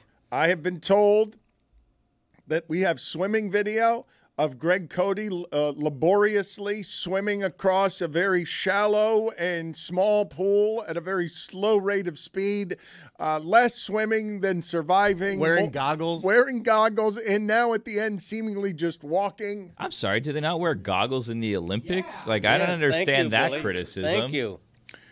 We're not putting in the sound here because we don't want to give away who's winning. This is the finish to a big race. Who had the better time, the 7-year-old or the 70-year-old? I have been in that pool. That's the shallow end. At the end, Greg is simply walking. He is no longer the start of it, swimming. he runs 4 steps before he starts swimming. Not really. I pushed off like the Olympians do. I have a question for you, Greg, and I haven't listened yet. It's early. I haven't listened. I'm usually like a Tuesday consumer of the Greg Cody Show. Well, Billy, in fairness to you, we're teasing this episode, which comes out next week. Okay, good. The current episode is something whole different. We have a hitchhiker and a bacon expert on this week. Yeah. Wait, your daughter's picking up hitchhikers? No. It's just me and my dad talking to a hitchhiker who's hitchhiked over 250,000 miles in his life. 68-year-old man. you're trying to bring back the hitchhiker, which you pointed out among many other, problematic things with the hitchhiker is the murder rate climbed with hitchhiking, and then hitchhiking fell out of favor. You explained to us last week. Now you're just continuing the thread on the tapestry that is the Greg Cody Show featuring Greg Cody by bringing on a noted hitchhiker and also a bacon expert, because you left here with a truly breathtaking amount of bacon last week. Know. It's more bacon than I've ever seen a single human being go or leave a place with. Yeah, I can't eat it fast enough. No, you said you'd eat it all. I'm like, you will never eat all of that bacon. It's not possible. You will die before you eat all of that bacon. Yeah, not necessarily, but we have a bacon salesman from Minnesota, a mail carrier from Queens, New York, and a 68-year-old world globe-trotting hitchhiker on the current episode of the Greg Cody Show podcast. But then next week is the big one. Yeah, but today's is very much an experimental podcast. We're going to see how it does. We get to know 3 of our biggest show fans who all have interesting stories to tell. I was going to ask, why the mail carrier? The bacon we kind of set up. The hitchhiker the mail carrier just seems a little out of the. It's interesting. I mean, everyone here gets mail. Deals with mail. Yeah. We ask them. We get into the nuts and bolts of, the ugly parts, the pretty parts of being a mail carrier. Right. What should people never say to a mail carrier? Is the carrier versus dog real or imagined? Do you judge people by the mail you're delivering to them? Stuff like that. At which point he's like, I don't snoop in their mail. That's what you got to say, though. Does. If you're a mail carrier, that's what you got to say. Yeah. Come on now. It won't surprise you guys at all, right, that I've probably gone more than 10 years without getting a piece of mail in That's my not hands. true. It's impossible. No, it's not. In terms of that gets through my wife and it stops before. I haven't gone to a mailbox. I haven't seen a piece of mail in more than 10 years. Wow. I'm not even joking. And yet you buy explosives. It is odd. It is odd. I mean, maybe it's just been a setup, Greg. You know what I mean? Like, I haven't seen mail in 10 years, but I have all these explosives. Yeah, just make sure you don't put the I've never been at the post there. office, but I like to go to the bank. This guy. It's odd. Yeah, something's up here. Keep an eye on him, FBI. Fishy, maybe. Fishy, Yes, some might So say. we buried the lead. We also have my dad climbing a rock here. No, I'm not. Really? I'm going to get there. Hold on a second. Wow. I'm Slow getting burn? there. Sorry. Yes, I'm getting there the slow route. This is the big payoff. I'm not in a big hurry to get to your dad rock climbing. Now we've teased it properly, but I also have him running with an egg in a spoon. Look But at let my him set height it up. advantage there. I'm going to dominate, or will just I? great executive producing all around. We'll get to that. Yeah, Pace ourselves. We've got a whole Olympics in front of us, and the Greg Cody Show featuring Greg Cody requires promotion. Now, Greg, I don't want to cast doubt or question onto your 7 versus 7D Olympics. You guys, I will say, love the Olympics. You guys are constantly having competitions against each other Every would seem. summer. It seems like it's a thing you guys do a lot. Now, She's going to win when it's 8 against 80. well, here's my question. I hope you didn't give any spoilers there. Seriously. Here's the question, though, because a lot of grandpappies, they let the granddaughters win. Is this something that we as the listeners should be concerned about? You maybe throwing it to build up little Graceland's confidence? Like you let her win some of these competitions to keep things competitive? If only that's how it went. I want some integrity in these 7 versus 70. I think it's a very fair question that Billy asks, and I can honestly say, no, I'm going to crush her if I can. All right. Okay? That's what I want to hear. I'm going to be honest, because I don't believe in coddling someone and saying, oh, here's a consolation ribbon, a participation ribbon. No, if she can't climb a rock wall faster than Pop. It's not a rock wall. It's at a play place. She doesn't deserve to All win. right, but let's and forgive me. I'm sure I'll be hearing from my math friends that it can't be 8 against 80 if it's 7 against 70. I was going to let you slide on that. But let's play this aforementioned rock climbing, please, where you guys can see both the dramatic tension of Greg trying to indeed kick his granddaughter's Greg, ass. yeah. No, he gets off to a good start. Watch what happens. Wow, no shoes. Yeah, I make you wear these socks. No, those are professional No! rock climbing socks. No, Oh, she's pulling ahead look. despite the hot start. Yes, Grandpa's getting left behind. I also saw a video of how tired Grandpa is, but we've got to cut this video first. We got to cut it So now, all right, we He's cut. climbing the wrong direction. Now Oh, he finished. We didn't want He's you guys on the to way see who down. won, so we're cutting to the end. He watches Oh, her smart. go down. Look Yes. at, watch him Now here. watch Greg here. Oh! Yes. And we all got very scared. That would have been a 70-year-old falling on his head. For the audio audience, my dad sees my daughter do the classic push off the wall and fall down nicely, and he you see him like a child look at her like, ooh, she's Oh, doing that. that's tight right there. That's tight in the groin. tight. That's tight in the groin. Everybody, Hey, look good for out, you. everybody. Look out, everybody. That's unpleasant. We don't want that. No, good for him. Why though. are we doing this? Nope, let's not not do embarrassing. this. Looks like you got a massive hammer there, Nope, Greg. let's not do this. I'm glad you guys cut out the ending of that race. I had no idea how it ended. There's also a time on the wall, so you could see exactly. who Greg did it was faster. unbelievably winded. At the end of that, I saw Quit showing that. At the end of that, I saw a wheezing Greg Cody. Going back to the point that I was making earlier, though, Hell yeah, Greg. if I told you guys Andre Drummond as a 20-year-old, would you like to lock up all the things that he is for the next 15 years of basketball? You also famously took Dwight Howard to start your franchise over LeBron. Yeah. Speaking of LeBron, yes, because I didn't. Pass that one. Real fast. And he wanted Odin over KD. Yes. He was. What? Dan I loves didn't it. see it coming. Dan didn't. No one. Very few people did. Hibbert over Duncan. Joe Cronin should have probably seen it with Ayton. Hibbert over Duncan. I forgot about that one. Jesus Christ. No, that was terms of that's just just that was just stopping one LeBron. series. Duncan That's just- Robinson that's- over Kevin Durant. That was. Oh no, that's Pat Riley. Sorry.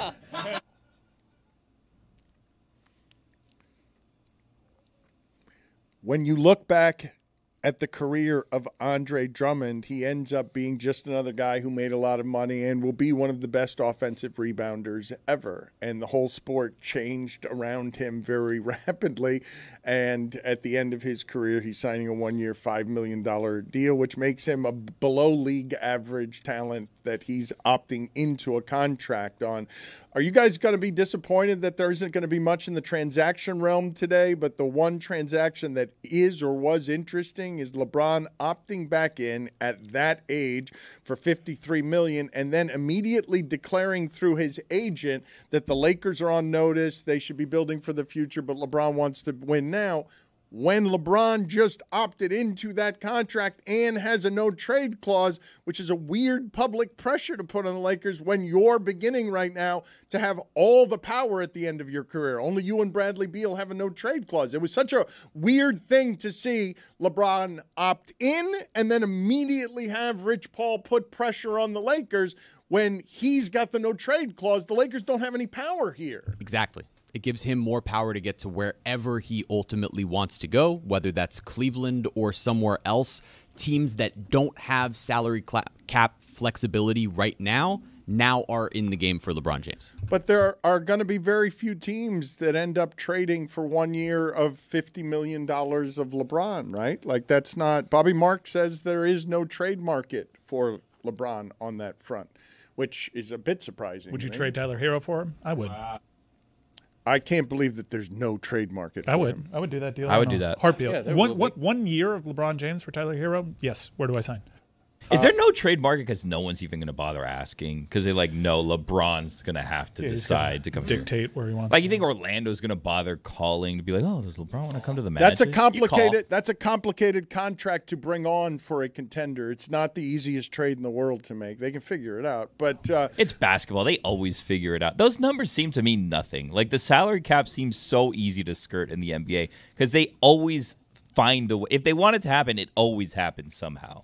I wanted to bring in Mike Florio here because a story from last week. I want to continue to put it in front of you. And Florio is not just someone who's great at the football information. He's also got a legal background that allows him to parse through some issues that the rest of the media is very good at avoiding. So, Mike, thank you for joining us. I wanted you just to help walk me through what the Pablo Torre finds out story was in reality and why it didn't reverberate the way that I thought it should reverberate, why that story didn't have the legs that I thought it had. And thank you for joining us, by the way. Hey, Dan, thanks for having me. Great to talk to you again. This all started back really a few years ago. when DeMaurice Smith, the former NFLPA executive director, was on one of our shows, either PFT Live or PFTPM, and he said that a collusion grievance was coming on the issue of fully guaranteed contracts for certain quarterbacks. And within weeks after that, they filed it. This was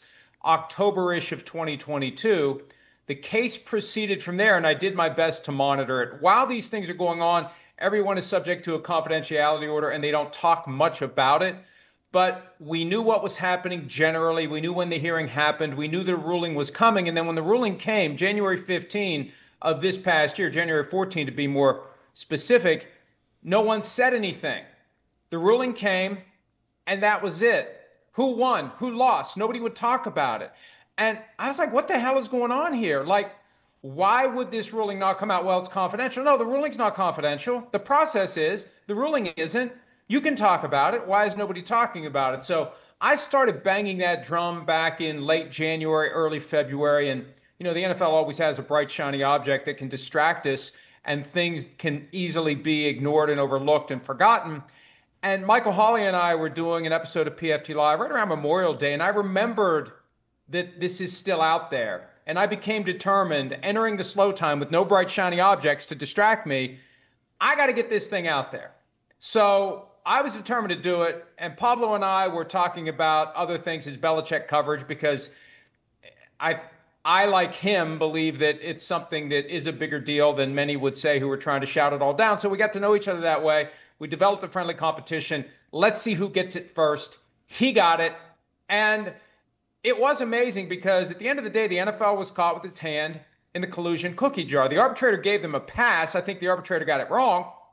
But they were caught red-handed telling teams to collude when it comes to the issue of guaranteed money in contracts, specifically quarterback contracts. And I think it's a big deal, but the NFL doesn't want people to talk about it. The union buried the thing for reasons that still aren't obvious because the union should be using it as a hammer. So that's it in a nutshell. The NFL rarely gets caught doing anything it shouldn't be doing. It got caught colluding, and no one wants to talk about it. Even now, 6 days later, I can't get people to talk about it, mainly because people fear reprisals. Why is it that you and Pablo think it's a big deal and other people don't seem to? Well, I mean, you always have a bias that your reporting is important when it's the result of the work that you put in. I understand that. But I think the fact that this group of multi-billion-dollar businesses that are supposed to be operating independently, they have limited antitrust exemptions that allow them to come together from time to time. Beyond that, they're not allowed to come together. And it's been suspected for years when they get together 4 times a year, every 3 months or so, and March is the big annual meeting. It's been suspected that they do collude. They do compare notes. They just usually are cleaner about it. This time they got sloppy. This time there was a paper trail. This time there was circumstantial evidence of both a direction to collude and actual collusion.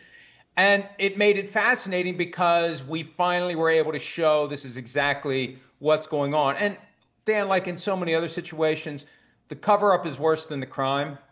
And the failure of the NFLPA, this is the most fascinating aspect of it to me, because this thing should have become a cudgel in multiple different ways and forms and fashions to try to give the union some leverage against the league. They put the thing in a vault and locked it and won't talk about it. And both sides, they wouldn't let anybody read it. They didn't distribute the thing. It was like it never even happened. So what becomes far more compelling, I think, for Pablo and for me is the idea that once this thing hit, both sides have worked so hard to keep it a secret.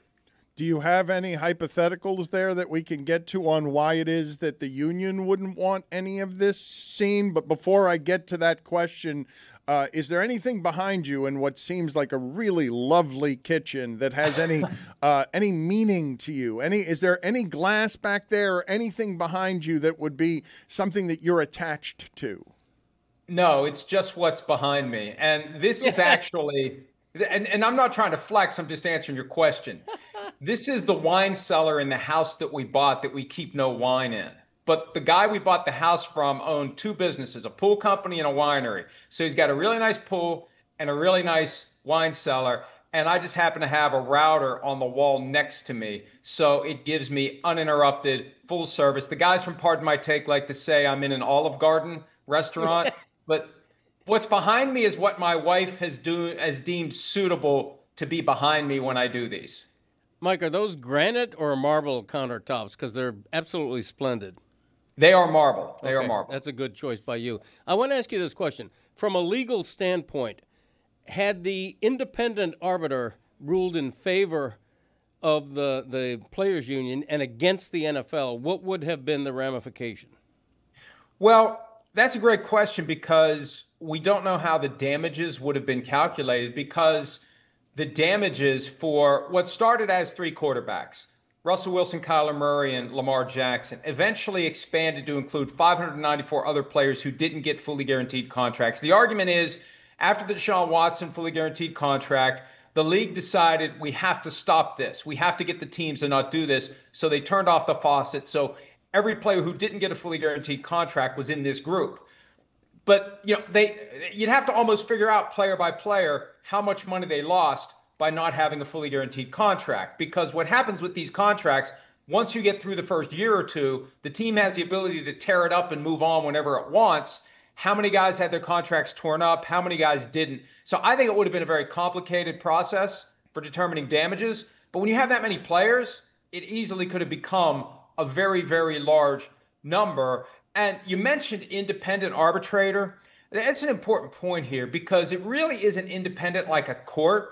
The arbitrator is selected by both the union and the league, and either side can pull the plug on the assignment at the end of the current term, whenever they want. And I think there's a political analysis that any arbitrator in that kind of a setting has to do when, as in this case, he was expected. The argument was that the owners were claiming they don't collude, but the circumstantial evidence proved otherwise. You're basically finding that multiple NFL owners aren't telling the truth when they say we didn't collude because the circumstantial evidence proved otherwise. And I think that made it hard from a political standpoint for the arbitrator to come to that conclusion, because I just think he got it wrong. I think not only was there an attempt by the league to collude, the owners did collude, and that's why the league ultimately won. The arbitrator wasn't willing to go that far and say they did collude. What a fart noise for you and Pablo, though, for you guys to be here being like, the arbiter got it wrong. You get the 61-page report,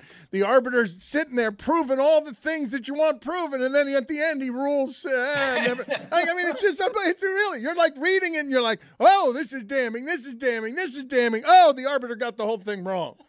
Like that. What is that? He twists himself into knots to dismiss the best evidence of collusion in action.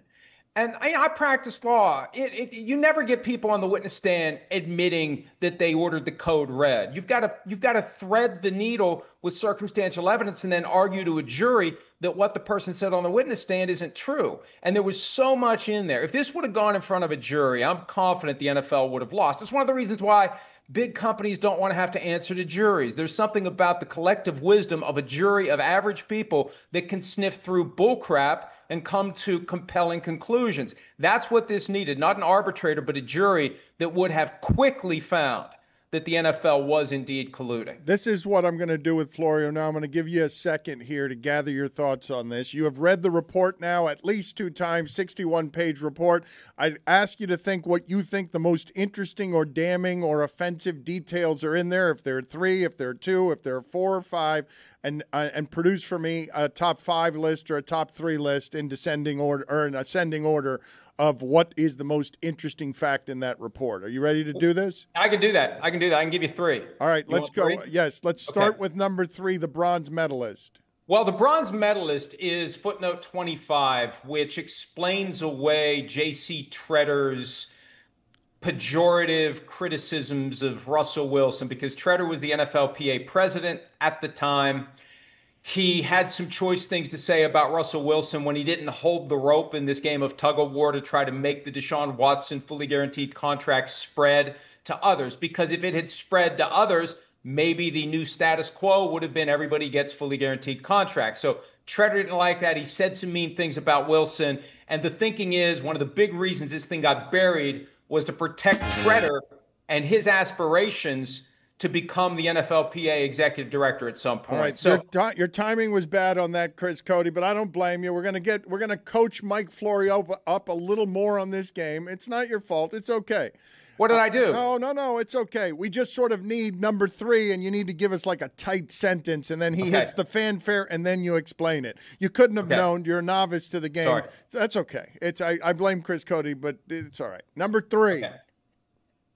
So number 3, footnote 25, which shows that J.C. Treader had reason to keep this thing quiet. That's how you do it. There it is. All right. He can be taught. All right. Number 2. Second chances. All right. Number 2. Number 2, former Walmart CEO Greg Penner giving a crap about his competition. Bang. Do you want more details? Yes, that's where you elaborate. Okay. Yes, you'll get All right, on the last well one. You're really going to nail this. I feel like we're going to dismount perfectly. So the discovery process that preceded the hearing in this case found internal communications, emails, texts, etc., where Greg Penner, the former Walmart CEO, who was running the Broncos post-August of 2022 and was there when they were doing the Russell Wilson contract, he was informing his other owners, the other partners in the ownership of the Broncos, about the Wilson deal and making comments along the lines of other owners will like this. And the first thing I thought was, this guy was the CEO of Walmart. Do you think there are any emails within Walmart when he was the CEO that had comments like, Target will really like this?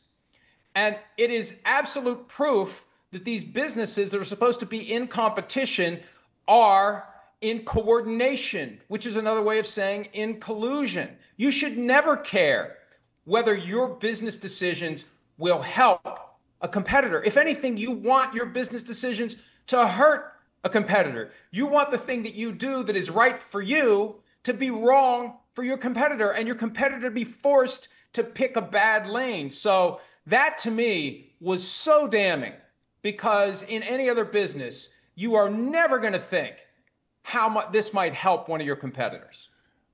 Number 1, according to Mike Florio, Pablo Torre finds out is the name of the podcast. This reporting was very strong. This episode, as most with Pablo are, was very strong. Number 1, Mike Florio. Well, and it would come from the table read that Pablo and I did of the text message exchange between Chargers owner Dean Spanos and Cardinals owner Michael Bidwell. In that exchange, yes, Spanos congratulated Bidwell on managing to hold the rope and have a non-fully guaranteed contract for quarterback Kyler Murray. Along the way, Bidwell said, we fought hard to not have a fully guaranteed deal. There were comments made about the ridiculous deal that Cleveland did with Deshaun Watson. And Spanos, with the comment that should have Justin Herbert, the Chargers quarterback, up in arms, this helps us with our quarterback. And Herbert would be, now again, nobody's talking about this, nobody's saying anything about it, but Herbert would be the prime guy to stand up and say, hey, this collusion affected me because my owner was trying to work with the owner of another team to make sure he wouldn't have to give me a fully guaranteed contract. That, to me, there were two smoking guns. One from the league's perspective, where they're reduced to writing their communications about their desire to tell the owners to pull back on guaranteed contracts. From the owner's perspective, the Spanos-Bidwell exchange, that just shows, even though the arbitrator got it wrong, it shows that they were coordinating and necessarily colluding. Florio, I just hate that you and Pablo can't get this thing off the ground because you have to keep saying some form of, even though the arbitrator got it wrong. I know, and he did, but that's the thing. I don't understand why. So, now, I must have done 15 radio and podcast appearances last week that I ordinarily wouldn't have done. So some folks get it, but the people who are in position to advance the ball, and think about it, there is an army of reporters who devote their professional time to covering the NFL.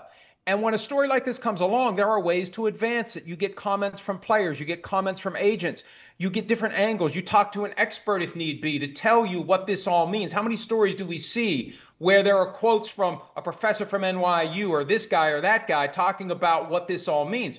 there has been no effort by anyone to push this thing forward. So the hope is, by the league and the union, that it dies on the vine. And I know I've been doing everything I can to keep it alive, and I'm glad you're still talking about it, because a weekend in the summer can be a hard reset. And I'm appreciative that you didn't treat it like that and you're still on it. PFT Live airs weekdays on Peacock, NBC Sports Now channel, and NBC Sports Radio. Before we let you go, name them. Who needs to chase this story down? Name them. Who needs to be the one putting the work in to chase down the last parts of this story? Go ask Herbert, hey, how much money did this cost you? Ask Herbert's agent, are you aware that they colluded in a way that affected your guaranteed money? Well, anyone and everyone who covers the NFL on a national basis, all of the insiders who specialize in telling us what's going to be announced 5 minutes before it does, but never finds out anything they don't want us to know, they should all be on it. They won't be. Anybody who covers the various teams that are implicated in this, anybody that covers the Cardinals, the Ravens, the Broncos, the Browns, and the Chargers should be trying to push this forward with comments that would either give extra color and flavor to what was going on or push this thing forward. And no one wants to bother, whether it's because they don't understand the story, they don't want to understand the story, they don't want to step into a bear trap and affect their own careers. I think it's a cocktail of reasons that are causing most of the people in this business to just keep their heads low and their mouths shut. Well said. Let's stop beating around the bush, though. Is Mike McDaniel on the hot seat? Yeah. Well, he should be. It all comes down to what Stephen Ross is going to do, and he's 85. I remember when Leon Hess, when he was 80, fired Pete Carroll and said, basically, I don't have much time left. I'm trying to win. I don't know what Ross is going to do, but when I went through a list last week of who I think should be on the hot seat, I would say McDaniel's getting there. It's year 4. We're hearing about culture change every year. When you start having an annual conversation about culture change, that gets you closer and closer to coaching change. And when they fired Brian Flores, who was the Bill Belichick hard ass, they overcorrected. We see that all the time. You fire a coach, you get the exact opposite. And I think they went too far the other way. The guy's too nice. He's too much of a player coach. And that's starting to come back to bite them, and I could see them trying to go the other way. Maybe they'll overcorrect again. Hey, no, stop interrupting the man. We wasted his time. No, we didn't. That's sprinklers and Liev Schreiber right there. Get me back to football. First 15 minutes we wasted his time. That's what I'm saying. We wasted his time for 15 minutes because we threw it into the wheelhouse of hot seat, and all of a sudden Florio's galloping like it's playoff He put time. together an entire list. What's the rest of that list look like? Real quick. Say it slowly. Do it in the cadence of a sprinkler at the start of HBO's Hard Knocks. Yeah. I got Mike McDaniel. I got Brian Daboll. Oh, yeah. Shane Steichen. A little slower. Hot seat. Brian Callahan. Nice. Hot seat. Romantic voice, please. Dave Canales. Hot seat. I'm close. Already. Lewis, dim the lights. Mike Tomlin. Not Tomlin. What? Not Tomlin. Oh, Never wait. gonna Whoa. fire Whoa. Tomlin. Hey. What? Everybody wants Tomlin to be on the hot seat except Art Rooney. They're never going to fire Mike Tomlin. Ever. See you, McDermott. See what are you we later, thinking? Florio. Good seeing you. Thanks, guys.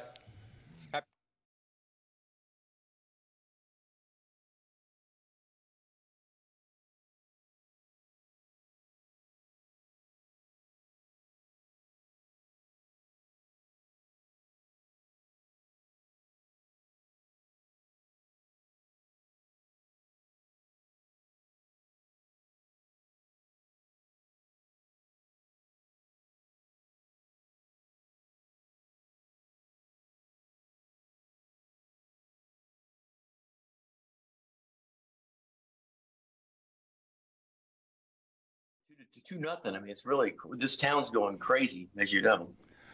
And they're getting and away. Florida's probably going crazy too. Oh yeah. Are they talking that already? Have you ever been to the arena? Because it's kind of where you went to community college. It's like in the Everglades. I was curious as to where it was because I said I lived in Florida my entire life. I don't think I've been to that area very often. When I went to Boca, I was in Boca. I guess it's not too far from there. It's right next to Sawgrass Mills. You ever been to Sawgrass Mills? Sawgrass Mills, man, it's been a while. But they apparently have a hockey team down there, so that's good. This is a good show. How do we get Gustav Forsling going? What's that? How do we get Brandon Montour going? Yeah, like anything else, they're going to have to get these guys motivated, and that's what they did in the last game. I mean, I think it's just like watching the basketball game last night. I'm not a huge basketball fan, but that series is unbelievable. How close the first, second, third games have been by one like motivating thing, one factor that all comes in.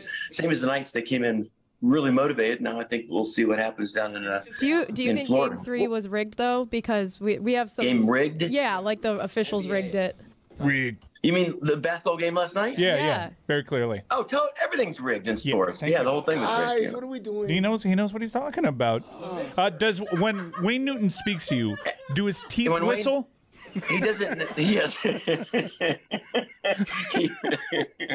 They look like they whistle. He said yes. He said yes. Yeah, I mean, I'm not going to say, he never speaks. What am I talking? He never speaks to me. What are you, crazy? He's never spoken to me. There's no eye contact. No eye contact. I got to be honest, though. It seems to us, honestly, and I don't know if the Vegas has gotten to you, the vanity. Teeth whistle. Yeah. That's the ref. They just look at Wayne. Jay Leno and Noise Letterman with a sandwich for laughs.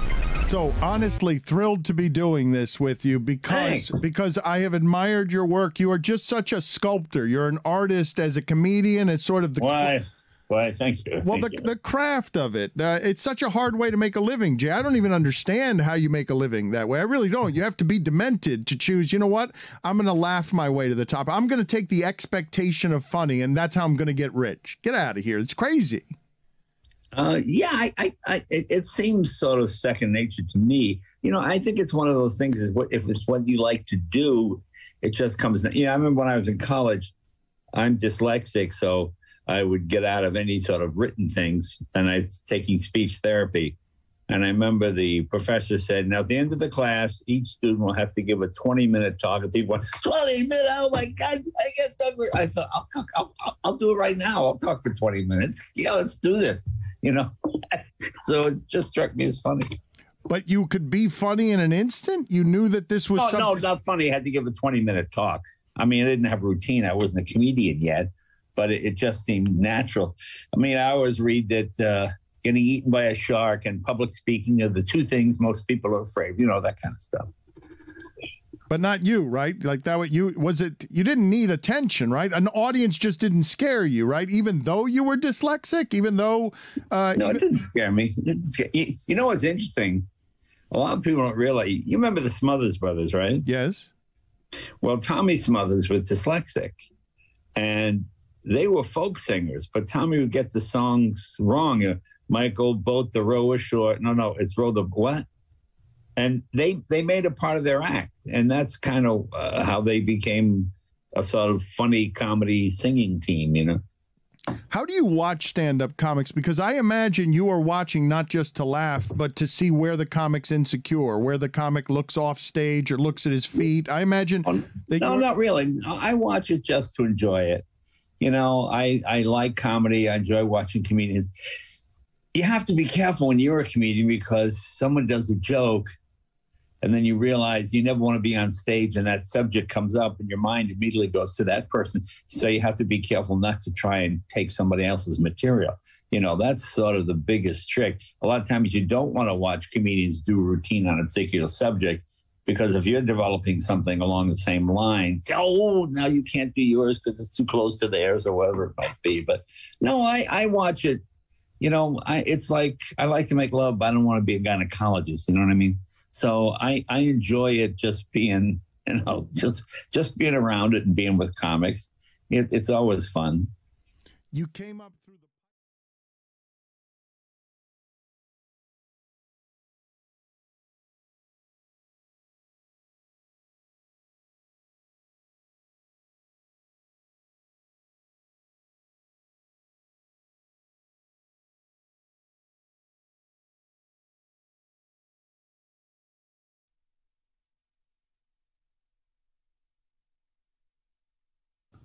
Game Time's coming through big for the FIFA Club World Cup. I've used them several times already, and we got a gigantic matchup coming to town tomorrow night. Two Titans, Juventus and Real Madrid. Right now, Game Time's got a 10% off exclusive zone deal package that they've trotted out there. Yeah, really good seats for the World Cup matchups. You're talking world-class teams, high stakes, now less money out of your pocket.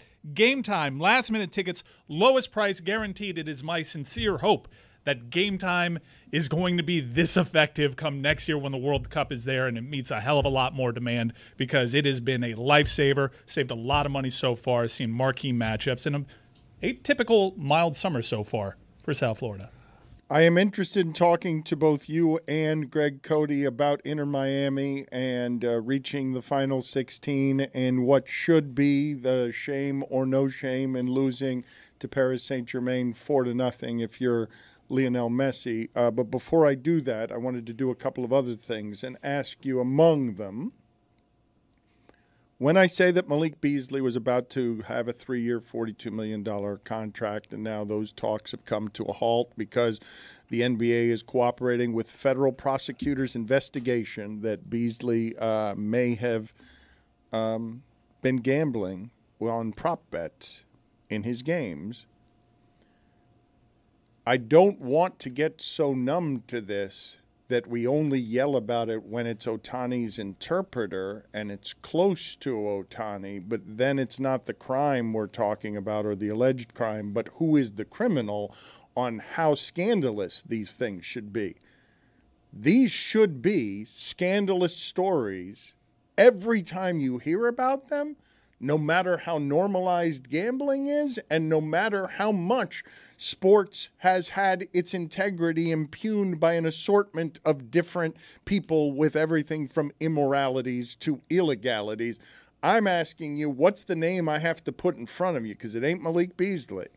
What's the name I have to put in front of you to make one of these go right to the front of all your screens because you realize this has gotten to one of the players it can't get to? Because we haven't had any seismic stuff happen except when there was the sniff of it around Ohtani. Probably a quarterback or a true superstar. I think that's probably how more people pay attention to it. Look, before gambling was legalized in states, we had a massive Tim Donaghy scandal that should honestly couch any discussion we've ever had when we discuss, is this rigged in the NBA? And you have tons of people that were aligned with Tim Donaghy that had incriminating text messages at the time that are still officiating in that league, and we just move on past it. If anything, the legalization of gambling in all these states has allowed these gambling partners to share more data with their league partners and point out things like, hey, there's a bunch of sharp action right now on Malik Beasley's unders and his rebounds. You may want to go ahead and take a look at that. Stuff like this has been going on for decades. There's going to be more of it because, yes, gambling is more legal, but there's also going to be more of it because these gambling partners are also sharing the data. So people like Malik Beasley can't get away with going 3 under their average for the season for a string of games. I think it's a guy like Malik Beasley because if you're a LeBron-level superstar, frankly, you don't need the money you're going to get from gambling. Calvin Ridley was a big-time player, a star in that league, and it didn't really resonate. Yeah, he was a receiver. I don't think you can don't need the money when, like this, I believe athletes are more, like I don't have any metrics on this, but I would say athletes are more inclined in terms of generality to be the obsessive, compulsive, kind of addictive and competitive that would make people more prone to the temptations of gambling and competition than the average person. I would think that the average athlete is more susceptible to these temptations based on just human personality traits that would make them great at their jobs, and then they couldn't necessarily turn off when they left the facility because there's an addiction to competing as well. This is what Michael Jordan always said. He said he didn't have a gambling problem. He had a competition problem. It's also not always about that. You never know what position an individual's in if they're being dragged into that. It could be some sort of leverage play, them trying to get out of a bad situation. It's not always because this person just likes to chase a bet here and there. It's not always like that. Yeah, I think that's the danger to leagues is that if Malik Beasley is not working alone, so to speak, if he has people he's beholden to for one reason or another, then it becomes more of a network issue, not just one person. But Malik Beasley thinks, I'm guessing, I'm a middle-class player. the attention is not going to be on me like it would be on KD or somebody like that. Everyone knows what the dangers are here. He's a former felon. I think they do now. He's a former felon. Like bringing this into his life, allegedly, it's high risk game for him. I never know when you guys start saying someone doesn't need the money. I don't know where the line is on can Michael Jordan ever have a gambling problem? And the way Charles Barkley says it is, I can afford it. I like to gamble. I don't have a gambling problem. I can afford it. There are very few people, though, in the tax bracket where Michael Jordan and Charles Barkley exist that you can have a gambling problem and it doesn't actually affect your life in any meaningful way. When you get caught on one of these spirals, like I remember what it is that Travis Henry, the former Bills running back, got caught for, I think, after his playing career, because once you get used to making a certain amount of money in a certain lifestyle and you start getting into a range where you're gambling too much on airplanes or wherever else with people who are flippant around money, you could lose a lot of money very fast and find yourself in a problem that makes you make compensations on your principles, even though you know what the risk is. I wanted to show you guys something, a little bit of news that came in. DeAndre Ayton opted out of his contract in Portland, and I just want the picture put behind me that they used with this story on ESPN.com of DeAndre Ayton. I want you guys to look at this person and tell me how old this person is. Tell me how old that person, DeAndre Ayton, is based on his photograph. I would guess like 48. Yeah. 53. 27. Billy got it exactly right. Did I? Wow, you are really good at this game, Billy. He is 27 years old somehow. That is impossible to believe. Wow. Federal cocaine trafficking conspiracy for Travis Henry. You should have put a little pause between that and DeAndre Ayton so that people didn't think that it was DeAndre I thought we were talking Ayton. soccer. He's actually turning 27 this month. So he's not even still 26. He looks old for his age. That's then. high mileage right there. We're going to get to Inter Miami in a second because, as you guys know, it is Mercurial Mike Monday, as it is every Monday Congrats, around Mike. here. He doesn't like that. Congratulations, Yeah. Mike. It's a Mercurial. It's a compliment to all the things Mike is.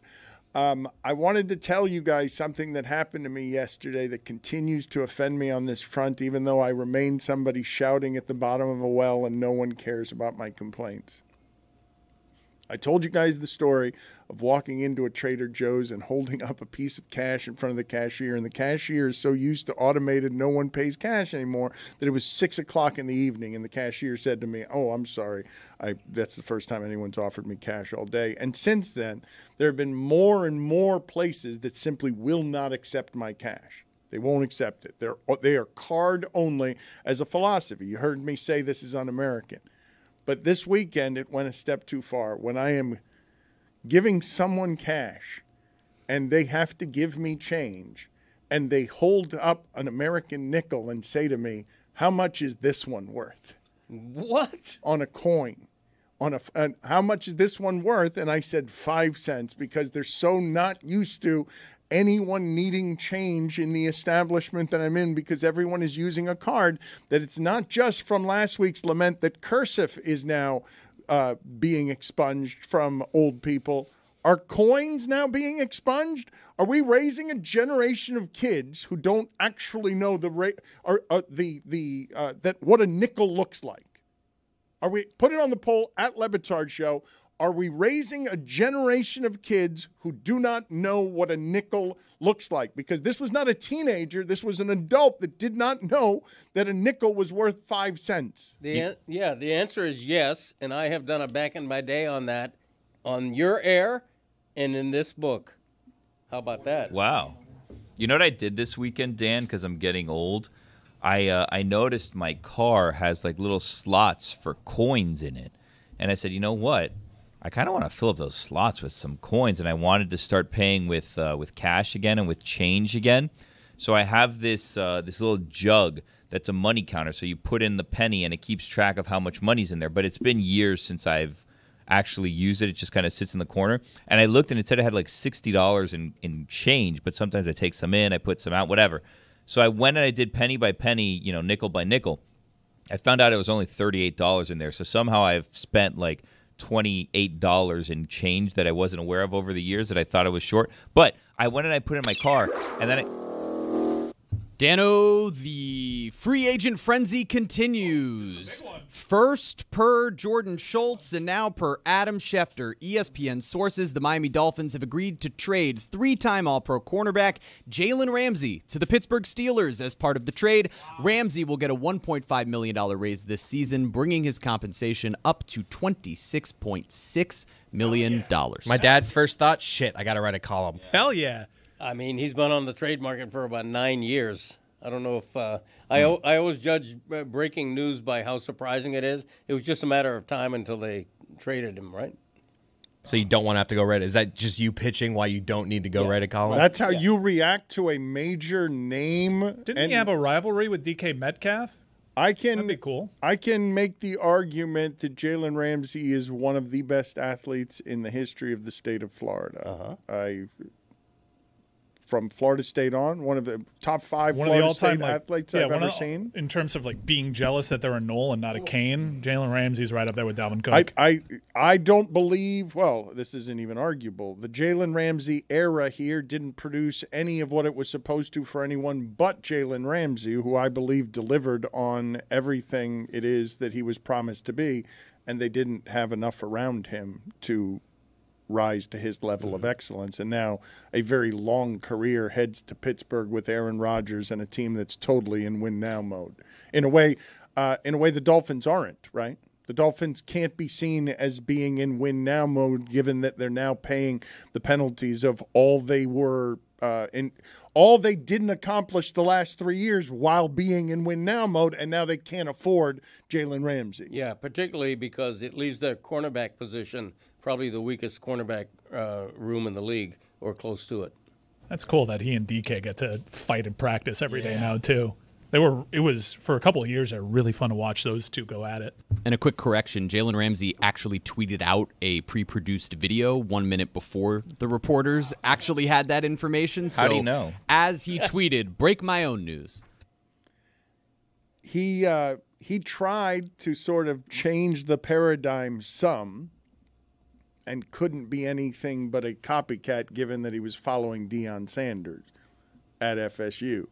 But when he shows up to Jacksonville for, camp in a Brinks truck, was it because I forgot about that. Was it because he was about to be paid or he had been paid? Why is it? I think it was like, I want to get paid. Yeah, he was. Yeah, pay me. Jalen Ramsey has traded him. Jalen Ramsey has tried to manufacture his own news with music videos or making viral noise for about the last 5 to 10 years. And what I associate with him in no particular order is extraordinary Florida athlete, showed up in a Brinks truck at Jacksonville, and immediately Jacksonville got scared and traded him because of everything that was in copycat Deion Sanders style, and did an interview with, I believe, GQ, in which he said, among other things, that Josh Allen sucks and would always suck, and just crushed an assortment of quarterbacks, and then never spoke that honestly to the media ever again after that story, because he said Josh Allen was going to suck. But take me through the history of this right here, where he's showing up in Jacksonville with duffel bags emerging from a Brinks truck, and you're telling me he had not yet gotten his money? Are you sure he had not yet gotten his money? It looks like he's gotten it.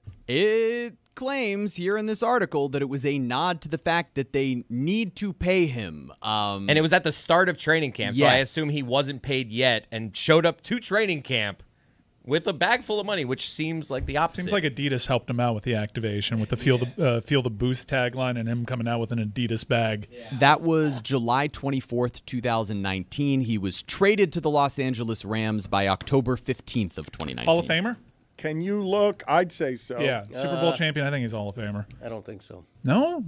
I don't. Even more impressive than Super Bowl champion, AFC championship game with Jacksonville.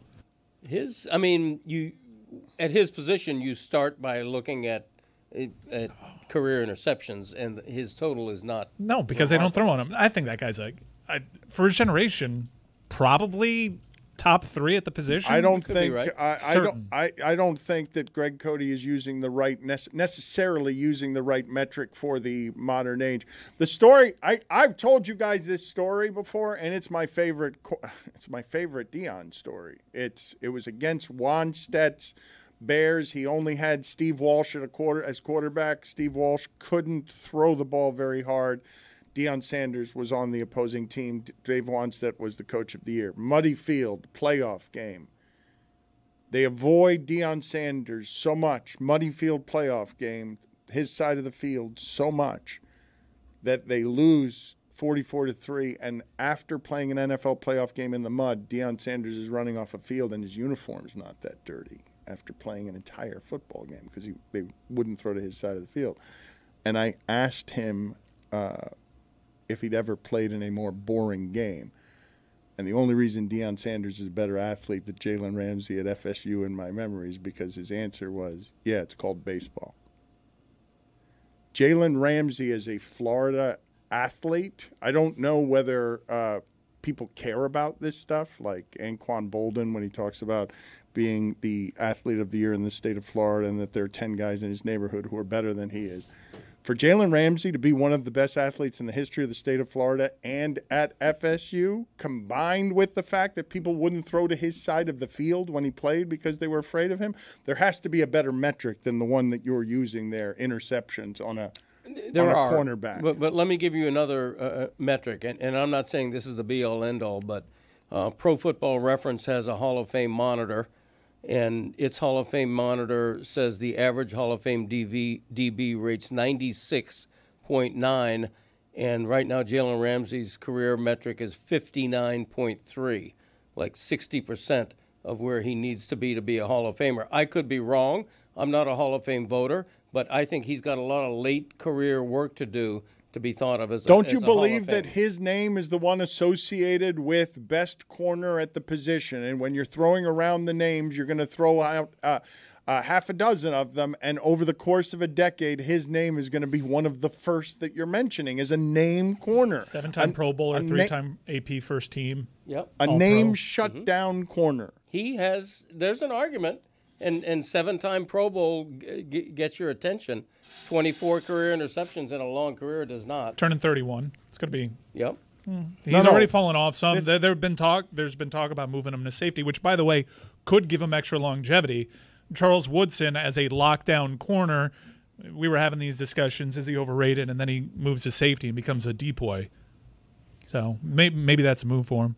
One other sports thing that I wanted to get to before, speaking of Pittsburgh, before the show ended today, and I know that we're doing more and more of it these days, where burying pieces of your childhood, Greg, as you age. I know that this is happening more and more for you. And so every couple of weekends, a Dave Parker, someone who was a part of my childhood, who introduced me to baseball, someone who looked unlike anyone I had ever seen in a baseball uniform before because he was so big. He was 6'5", and he was just clearly stronger than everyone else, and his arm was stronger than everyone else. He is a time in Pittsburgh baseball where Pittsburgh baseball, the only time in Pittsburgh baseball, came to rival what it is that the Steelers were in town because of how Pittsburgh baseball mattered during his time and during Barry Bonds' time. And he had been sick for a while, and he had been, in a way, when he had been in public, he had been so physically weak that you had warning that this was coming, and yet still, when it's a sports figure that reminds me specifically of the childhood awe and wonder I had before cable television of discovering an athlete. I'm not even sure that the way that I discovered Dave Parker in the late 70s as someone being introduced to baseball just because the Yankees play spring training games in Fort Lauderdale. I'm not sure a kid today can discover an athlete the way that I would have discovered an athlete in 77, where you're seeing them at a spring training game for the first time, before you see highlights, before you see social media, before you even know what someone is, that the only access to information you would have is not cable television, it's magazines, it's baseball magazines over the summer, or a game of the week that doesn't allow you the nightly access to both highlights. This is, when Dave Parker dies, it feels to me like you're resurrecting a portion of my childhood I have not thought about in a while, and then you are burying it again and making me sad because you're reminding me of a connection that I will never have to an athlete again. Yeah, he finally made the Hall of Fame just before he died, which is a victory, I think, if you're a Dave Parker fan or a fan of that era. But he also had a personality. Like he had a bravado to him, an aura to his game. It wasn't just the power or anything. He was an all-around player, a great right fielder, and yeah, I was very fortunate to have him on my podcast once, and I only say that because back then I'm like, wow, Dave Parker agreed to be on my podcast, and it was a big deal, and I was really honored to have him on. Actually, you only say that because you wanted to say that you had him on your that's podcast. True. Yeah, that is the only reason that true. you had. And I should also say that was at a time in baseball that there weren't a lot of black players. That was a black team because they had Dave Parker and Willie Stargell on behalf of Pittsburgh, representing Pittsburgh in like we're physically more imposing than you ways in baseball that people weren't used to seeing. He also was elected to the Hall of Fame, but his induction hasn't happened yet. It's in a couple weeks, so it was this year that he got elected in. At least he knew he made it, though. Yeah, yeah, fair. It's just a sad kind of note is that he didn't quite get there. Yes. He made it. No, he's in. He just he didn't get to enjoy it. Like I've said before, the greatest thing about making the Hall of Fame is that it becomes a fountain of youth. You're here to point out, not in this case. No, what? No, I had a Dave Parker bat. Did you? Yeah, that was my dad's, but I used it. And my friends broke it. I had to explain. Was it to my signed? dad. Oh wow. No, it was a Louisville Slugger. It was like engraved signature signed. It's a big black bat, right? This one was not. It was like a regular tan color. What would you even call that color bat? Tan? Beige? I don't know. Wood grain? Yeah, wood. I thought that, well, do I have maybe my memory's wrong on this. I remember Willie Stargell having a big black bat. Okay.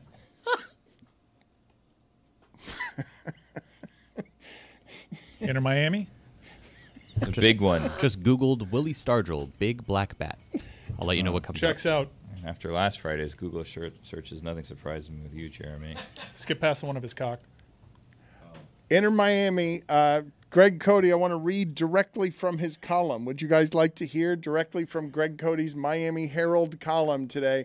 Greg Cody, now that he's a grandfather and he's softening in old age, he has a moral victory column. The scoreboard says rout. It says the loser was not just beaten, but closer to embarrassed. But more needs to be said of how the FIFA Club World Cup ended for Inter Miami on Sunday in Atlanta. Sometimes in sports, not often, a team gets to leave a game feeling almost as if it has won, no matter the scoreboard's clear descent. Athletes and coaches are loath to admit even a shred of positive in any defeat, let alone in the immediate aftermath. But if ever the moral victory existed, can't Inter Miami claim some of that even after a 4-0 defeat? Stop being a homer, bro. I believed that before the game, and I'm not going to change my opinion because they lost 4-0 to the best team on the planet. And my opinion was influenced somewhat by a much, much better second half. Now, granted, PSG took its foot off the gas pedal, I'm sure, perhaps out of respect for Messi, but they were much, much better in the second half. They controlled the ball more.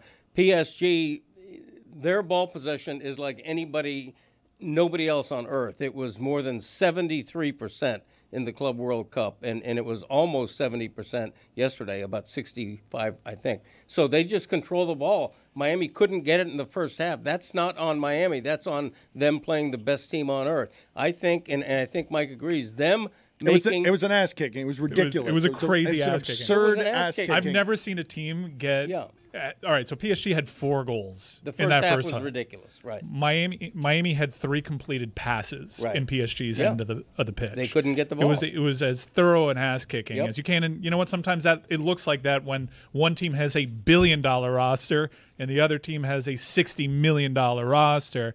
I do agree with your point, though. This is one of the greater achievements in club soccer history in this company. They went through an entire group round. They didn't drop a game. Their first loss in the competition is to the reigning European champions, who, by the way, in the final against Inter Milan, won 5-0 and beat them up pretty good. But I understand the point. Let's take a treetop view and say this is one of the best achievements. This team is only 5 years old, and in 5 years, they have what is arguably the greatest achievement in club soccer in this country. But at the same time, you can be really disappointed with how they approached that game and what they needed to do. Obviously, they're going to have an outsized effort. They're going to have to play really smart, and they showed that they couldn't. No, they were intimidated. They just almost visually were beaten before the match. That's not even intimidated, began. though. When your first half is called a bloodbath by your coach and you can't get passes in, that's not intimidating. They're just a good deal better than you. That's Right. okay. It's expected. It's the Champions League winner. They're a couple of weeks removed from beating Inter Milan in the final in one of the biggest ass kickings we've ever seen in a cup final. So that was some. I mean, we getting some feedback. Well, here? here's what's happening. You guys can go into the parking garage. There are people working on the other side of this wall. I just walked into the garage, and they are using like very large tools to install something on the other side of the wall. It sounded earlier in the show like I was being hit in the head with a shovel. Yeah, it sounded like a sandblaster. And so they're working on stuff out there, but we keep giving you content. We don't care what's being erected around here.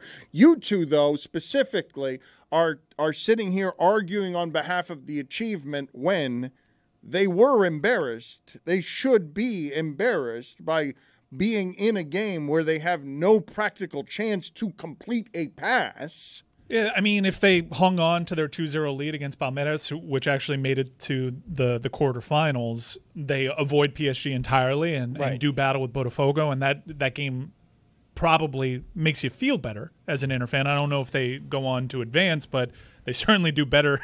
They have chances in the final third as opposed to what PSG did, which totally let off the gas in that second half and changed players in. But when they put in their subs, they put in Dembele. I know. Like, their best player. It's an insane embarrassment of riches. It's crazy. And Inter Miami have its limitations. Even you have Messi and you have Jordi Alba doing the best that he can, but Luis Suarez obviously is super limited, although he showed you a moment of brilliance in this tournament. I think there was plenty to be proud of, and they ended up making north of $20 million, which is an insane haul for an MLS club, certainly more than they've ever made for any of their on-pitch successes by a hell of a lot. So from a football standpoint, major success, and you can honestly say it's one of the best achievements in MLS club soccer. It's just sad to put it that way after you get drubbed. Whoa, the Steelers have traded, is this true? All-pro safety Minkah Fitzpatrick to the Dolphins in exchange for Jalen Ramsey? Is that... yeah, player for player. Great trade. It's all of a sudden the conversation. Great trade. He's back. Great trade. Says so. That's a great trade for the Dolphins. Are you kidding me? They traded Minkah Fitzpatrick more earlier than anyone wanted him traded, and Minkah Fitzpatrick, if you're talking about interceptions, and that's the stat you're going to use.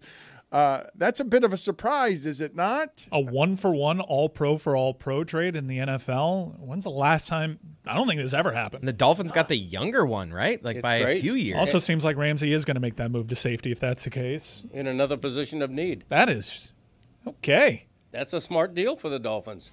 Ramsey's fading. You can put him in Canton already if you want to, but he's a fading 30, almost 31, had 2 interceptions. I know you don't like interceptions. That's lockdown corners don't get thrown on.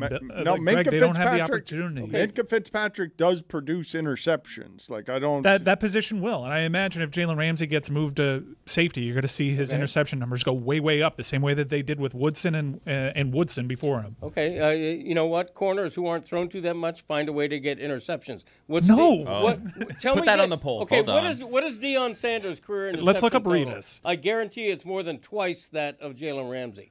And I don't even have the stats in front. Minka is 28. Go ahead and look up the stats if you're guaranteeing stuff. We do need to look up more of the advanced metrics. I would not use interceptions. I would trust that the people doing the scouting and people doing individual grading on play-to-play, route-to-route, taking into account schemes and who you're playing against is a much better, more accurate measurement. What about the Pro Football Reference rating? You like it's an it. incomplete grade. You though. like it, and it's a piecemeal thing that allows you to make it slightly more chewable. But I can't sit here and break this down intelligently beyond telling you that Minkah Fitzpatrick is a couple years younger than Jalen Ramsey. Jalen Ramsey will indeed probably have to change positions from cornerback to safety. I imagine he will be a very good safety. Yeah, Rod Woodson, Charles Woodson showed this, and here's a good comp. Darrell Revis in 11 seasons played had 29 interceptions. Jalen Ramsey in 8 seasons played has 20 as of the end of 2024. So he has an opportunity to catch up, and his interception total is aligned with a shutdown corner that eliminates the side of the field. How about Deion Sanders? Deion Sanders played in a different era and was a different player altogether. But Greg is right. And better. But, okay, the level for Hall of Fame is Deion Sanders? That's not the tipping point. 53 interceptions for Deion Sanders in his career, 24 for Jalen Ramsey. Yeah, he was a ball hawk. How about that's not Jalen Ramsey's game. How about Minkah Fitzpatrick? How many? If we're going to do it just with interceptions, we've got a cornerback for cornerback trade between two teams that corner for a safety. Okay, yes, forgiveness. 20 for Minkah. So it's 20 for Minkah. Okay, and it's between two teams that between them cannot win a first-round playoff game. Correct? Between them. Since Ben Roethlisberger, there have been no victory. So much so that Mike Florio's on with us, and he's doing the tap dance of Mike Tomlin hot seat, yes or no. 18 seasons coaching, never a losing season, but can't get past the first round. Do you realize how absurd it is to say, in the modern age, in a show where I was talking about how quickly Toronto's general manager can be deposed, that one of the most amazing stats in sports is the Pittsburgh Steelers have had 3 coaches. That makes no sense. I really wish Pro Football Focus was around when Jerry Rice and Deion Sanders were going head-to-head 2 times a year. You guys are old enough to remember. What was that like? The greatest DB ever against the greatest football player ever going up twice a year. Oh, you know how that was. Jerry Rice did everything the right way, and Deion Sanders does everything the wrong way. But who won? Who got the better of the other one? Who won? Who was better? I don't remember. Really? Yes. 50-50. Well, I mean, Jerry Rice won for all time because Remember his how team was, awesome his Josh team was Norman, the one winning. Josh Norman versus Odell, when Odell was at the peak of his powers, was amazing. There are rumors that the NFL has buried that NFL Films video because of what was being said on the field. The best one was Andre Johnson and Cortland Finnegan, right? He beat his ass. And for Andre Johnson to display that when that's not his personality type. At all. And it shows you why there are weight classes in combat sports as well. DK Jalen Ramsey got up there, got pretty hostile. But the best one we have seen, wait a minute, didn't Talib have one too? Didn't Talib? Crabtree, right? Crabtree and Talib, 2 guys who get so emotionally volatile and are at such a frenzied state of competition that inevitably they end up fist fighting because there's a disrespect in the middle of it. Andre Johnson, though, that was so far out of character. Everyone knew that was Cortland Finnegan being Cortland Finnegan because Cortland Finnegan could do that to anybody. But once you've done it to Andre Johnson, Andre Johnson's the rare person in demeanor where everyone watching that is like, yeah, Cortland probably did something wrong there. I don't know what he did, but he probably did something that deserved that beating. Yeah. Well, he was a dirty player, Cortland Finnegan. I mean, that was. But I'm just saying, do you know how rare it is for a player to have the pristine reputation that while he's kicking someone's ass, you're like, yeah, that other guy probably deserved it. We're doing some digging right now. Jonnu Smith has been linked to the Steelers for the longest time. Schefter's tweeting about it. There may be a Jonnu Smith angle. Rappaport says the Steelers are trading for Jonnu Smith, and he's one of Arthur Smith's favorite weapons as an offensive coordinator. Seems like 1 2 different year, deals. $12 million extension.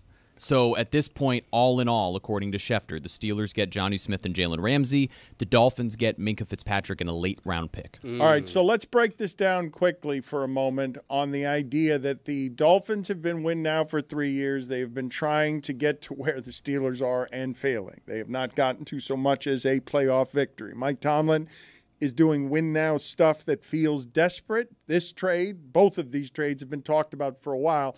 I didn't have the Steelers getting both of the Dolphin guys. The tight end, obviously, is something that Aaron Rodgers has used very well over the years. This is going to be a short play, conservative offense like most of Tomlin's are. It's going to be a lot of DK Metcalf and Jonnu Smith are not guardable on button hooks, so let's throw a bunch of accurate 6-yard passes. Steelers going all in. It's been 21 years since the last trade in the NFL featured an All-Pro for an All-Pro. Wow. Champ Bailey for Clinton Portis.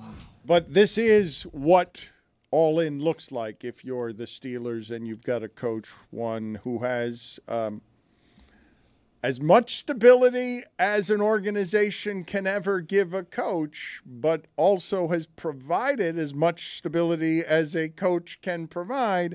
And this is a season of uncommon pressure for Mike Tomlin because of the desperation he welcomes into his huddle in a win right now Aaron Rodgers. The Steelers are going to be just aggressively all in on Tomlin either gets further in the playoffs this year or he's in big trouble. The problem is you would think that the Dolphins would have been in that same mind frame. They trade a Pro Bowl cornerback at a position of great need that really leaves them bereft at an important position, and they trade Jonnu Smith, the former FIU Panther, who had a great season for Miami last year. He came in as a very offensive tight end and did just what he was supposed to. So they missed both of those players. I'm going to guess, though, that McDaniel feels like he can do that with a tight end, whoever that is. I mean, it's one of the reasons that they let go of Gesicki, right. who I'm sure did he can. stuff like that still with Burrow, because I'm guessing that that's a position that they feel is pretty disposable. But it's not going to be for Aaron Rodgers and the Steelers. It wasn't until last year, though. It was weird. Tight ends always produce in that zone scheme that dates back to the Shanahans, and it wasn't until Jonnu got here that they got that production. So to see him go, it's going to be live breaking trade in the middle of the show. Oh, yeah, I'm alive.